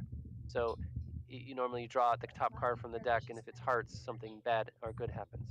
But since he's so lucky, you draw the top 2 cards from the deck, and you get to choose the one you want. So he's doubly lucky in the sense that he gets to choose his luck a little bit. And I thought it was very thematic and maybe something to explore here, where you give that choice to a player in other interesting ways. Okay, awesome. Let's see. Roll an extra and choose is fun. So I like doing that. I like rolling the dice and then being able to choose. And they're already talking about it. It really sucked if you were rolling 1 and you got the bad. Yeah. You couldn't avoid it. So it seemed the meta, to be the top player of this game in the world, seems that you would always have 2 of the same color if you can help it, and that way you would never get hit with the negative. Yeah, I think the reason I have only 1 negative is for sort of that reason, that if you do decide you want to have 1 of every color to maximize the number of rolls you have, I wanted there to be some, like, a disadvantage to doing that. Otherwise, why Mhm, wouldn't you just mhm. do that? Yeah. Yeah. Yeah. I have only 2 notes left. Yeah, I yeah. kind of wanted, based on the game length, a token for the player's turn or the first player. If you do snake draft, something to indicate that, because I could imagine, bringing this to the table and we pause, we get a snack break, we come back, and we're like, oh crap, whose turn is it? Yeah. We have to reconstruct that. And then that's just fun to have, a little mech or some kind of clever token that ups the production value anyway. Yeah, yeah. And then the last thing was, what is your win percentage of the boss? Because I felt like I was I was in one of the best positions potentially of any play of the boss winning. Mm-hmm. I won 3 of the 4 mini bosses, so to speak. Mm-hmm. I won a bonus, 2 of the exclusive bonuses that Mm-hmm. only buffed one player. I got both of those, Mm-hmm. and I was the last to be revealed, so I got the longest chance to be built up. Mm-hmm. And it didn't feel like I was going to win. It felt like I was at the disadvantage going in with all of those advantages. So Mm-hmm. I'm wondering what your win percentage is of the players losing and the boss winning. Yeah, unfortunately, I don't have a great. Um, it depends on the player count right now, so that's just a balancing issue because I've had, when I've played solo, like essentially I'm playing me and then the boss. It's about 50-50. Okay. When so that's essentially the same as a 2-player game. Also, when it's multiple people, I think the boss has won. The boss has won. It's just been fewer times, but there's also been more iterations of the game. So this is the first time with 4 players with these dice. So I don't have a great sense of what it is right now. But striking that balance has been one of the most challenging things, is because it's very easy to make the warlord way overpowered. But it's hard to strike a balance where it feels like I am the boss. I am the last boss in a video game or in any game. So I should be really tough, but also beatable. So that's been a hard. And I also want the warlord to be able to win also, because that's one of the players. So that's been the hard thing to figure out exactly how to do that. It felt pretty close to me, but yeah, I feel like it did close, and you were able to. I haven't experienced a game where the warlord was able to kill one of the Mageneers and still lost. So that was interesting to experience that. I'm just thinking, if we played it again and I didn't have my +5 attack bonus, I didn't have my +5 speed bonus, and I was revealed on the first turn as opposed to the last turn, which was supposedly good for me, and also I'm forgetting now, but there was a couple. My speed bonus. Because I had the speed bonus, I was able to do the attack all. So I was efficient on my attacks instead of attacking one and then having to wait 3 turns. I would have gotten defeated much quicker had I only been attacking one person. And then it was really sucky to wait 3 turns. And then attack one person, and then wait 3 turns and attack one person. Yeah. I'm never gonna win with those odds. Gotcha. So it feels like the boss should always get to attack everyone. Okay. That's just a feeling. Yeah. And either that or get like an extra turn. Yeah. Despite having all of those, I still lost. So take any of those or all of those away. How am I ever gonna win? I attack one person 3 turns. I attack one person 3 turns. By the time I've attacked one person 3 times, which is probably enough to kill one person, I've gotten attacked 9 times. I'm not going to survive 9 Yeah. Yeah. No, that's great insight for sure. In Pokemon the card game, I don't play it a lot, but I played it at PAX Unplugged, and we did raids. We were paired up with random people. There was a Pokemon. It was ultra buffed. It was the boss. We did a gathering phase where we kind of built our decks, and then we all jumped into a raid boss, and we jumped in and we attacked the raid boss. So the setup was very similar in progression that you've laid out here. And the boss in that one was a static HP. It was printed on the card. So, 20,000 hit points or whatever. And we had to overcome that. And I've not played Pokemon enough to know if they're hitting their target win percentage, if they want players to lose a certain amount of the time, or if it's just to make a feel good and sell a few more decks of cards. But it seemed like it was baked into the game. Like whoever's balanced Pokemon is already considered, a certain HP to give a certain win percentage as more or less a statistical guarantee. And I wonder if that could also be something you work in here, where you already know how much HP the boss is going to have, but then there's a couple little wiggle rooms from the Acrolite. If you did especially well, the boss has just a little bit more. But that way you can guarantee you don't get any especially weak bosses, because a lot of my limbs, I guess you built up the boss based on my limbs, which was good. And then there's the tension. Don't let him get it. He's the Acrolite. He's going to steal all these good cards. But in the end, I mean, there were people with 2 10s and stuff. And going into the boss fight, there were two people that could almost match my hit power. And that didn't feel right as the boss. That my boss buffed HP was literally nearly the same as two of the players going into the boss fight. It was only off by 8, I think. That's fair. I mean, it doesn't help that you had like 2 extra. Like some of your limbs are pretty weak with the 2 and the 4. I'm curious, and this goes back to some of the notes that Nathan and Drake were giving me about not sort of understanding what options you had. Something, and this is just on me for not pointing it out. But did you ever feel like it never seemed like you used your special ability for Riviera? And it's probably just because I imagine it wasn't on your radar to look at, but I think that would have been helpful in some of them, because you could have, Riptide, because you could have disabled pretty much all our legs. Or no, I think in that one you would just choose one. You disable all of the legs of one person, and you'd enable your limbs by playing an amplify card that's either fire or water or wind. But I don't know if that's clear how to exactly do that, or was that just something? Was it something you saw and you're like, no, I don't know how to use this, or I don't want to use it, or was it something you weren't really aware of? In which case, it's my fault. Of that one. Yeah. Would That's I all have had to have a card in my hand to play that, or would it be the card that I randomly draw from the deck that would have to match the element? I think the best way to do that is it's whatever card is played.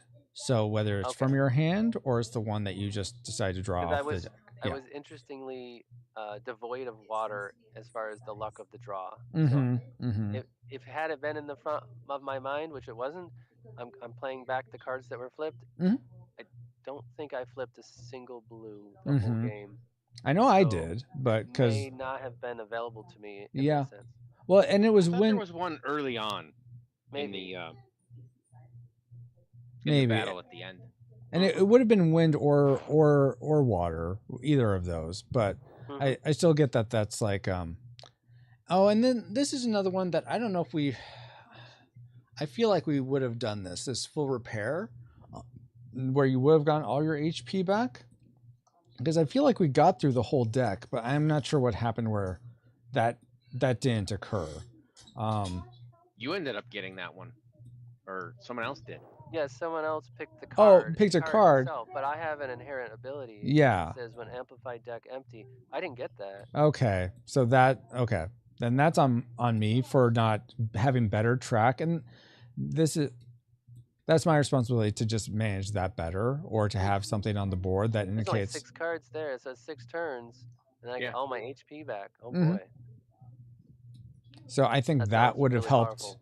I think that would have helped you a lot too. Yeah. Oh yeah. Yeah, I would have been able to soak up 3 more turns. That would have taken us out for sure.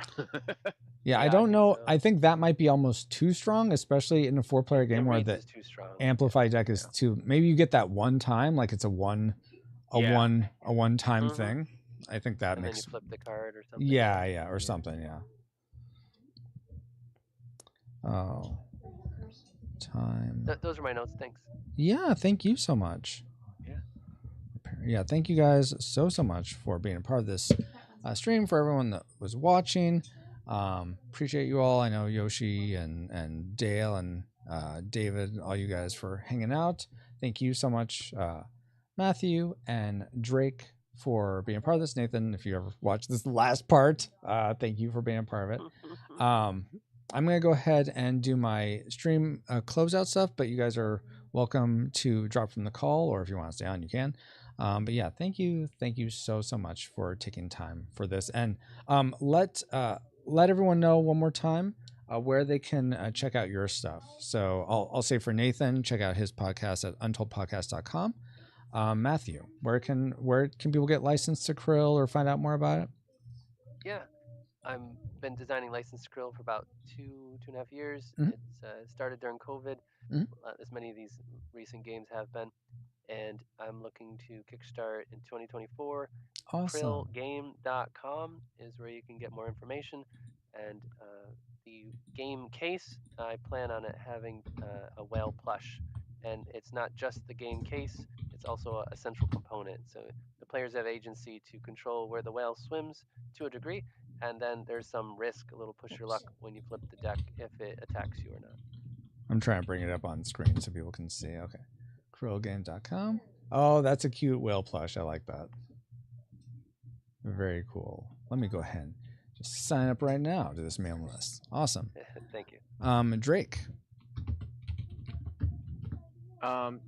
Yeah, you can check out fandompulse.com if you're interested in pop culture news. Mm-hmm. It's a brand new site. Awesome. It's only been up like a week or so. What was it called again? Fandom Pulse. FANDOMPULSE. Pulse. Fandom Pulse. .com. I spelled that correctly, hopefully. All right. But the 2 words. Here's what it looks like. It's .com. Warner Brothers Discovery abandoning Aquaman. Oh no, not Aquaman. Except I don't really care about Aquaman, but that's okay. I'm sure there are fans of Aquaman for sure. I don't even care about that guy. But yeah, all right. Well, thank you guys so much. Yeah, I'm gonna go ahead and close out the stream. Feel free to drop, and yeah, really appreciate all your time today. And everyone here, thank you guys so much for this longer stream. Really appreciate Nathan, David, and Nathan, Drake, and Matthew for playing Junkyard Juggernauts. I ideally would also like to be kickstarting in 2024. Lots of work to be done, plenty more playtests to probably have, so we'll see if that ends up being the case. But if you want to find out more about this game, go to junkyardjuggernauts.com. And I think that's going to be all. So we'll go ahead and end in prayer. We'll be back on Tuesday. I'm going to do another playtest stream. If you want to be a part of that, let me know. I may just keep it to 3 players so it doesn't go for 3 hours or 3+ hours, but we'll see. Depends on interest level. But yeah, we'll be back then for that. Lord God, thank you so much for this time together today to playtest this game. Thank you for creating it and allowing me to steward it. Thank you for everyone who's been involved in playtesting it. And I pray, Lord, over all of us, whether we're watching or part of the stream, that you protect us, provide for us. For those of us who have prior faith and trust in you, may we pursue you more and more each day, and may we all experience your love, grace, beauty, and truth in a fresh new way.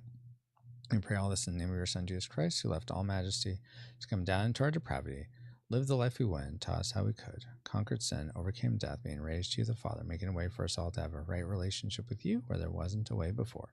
Amen. All right, guys, until next time, here's your stream face. Oh, no.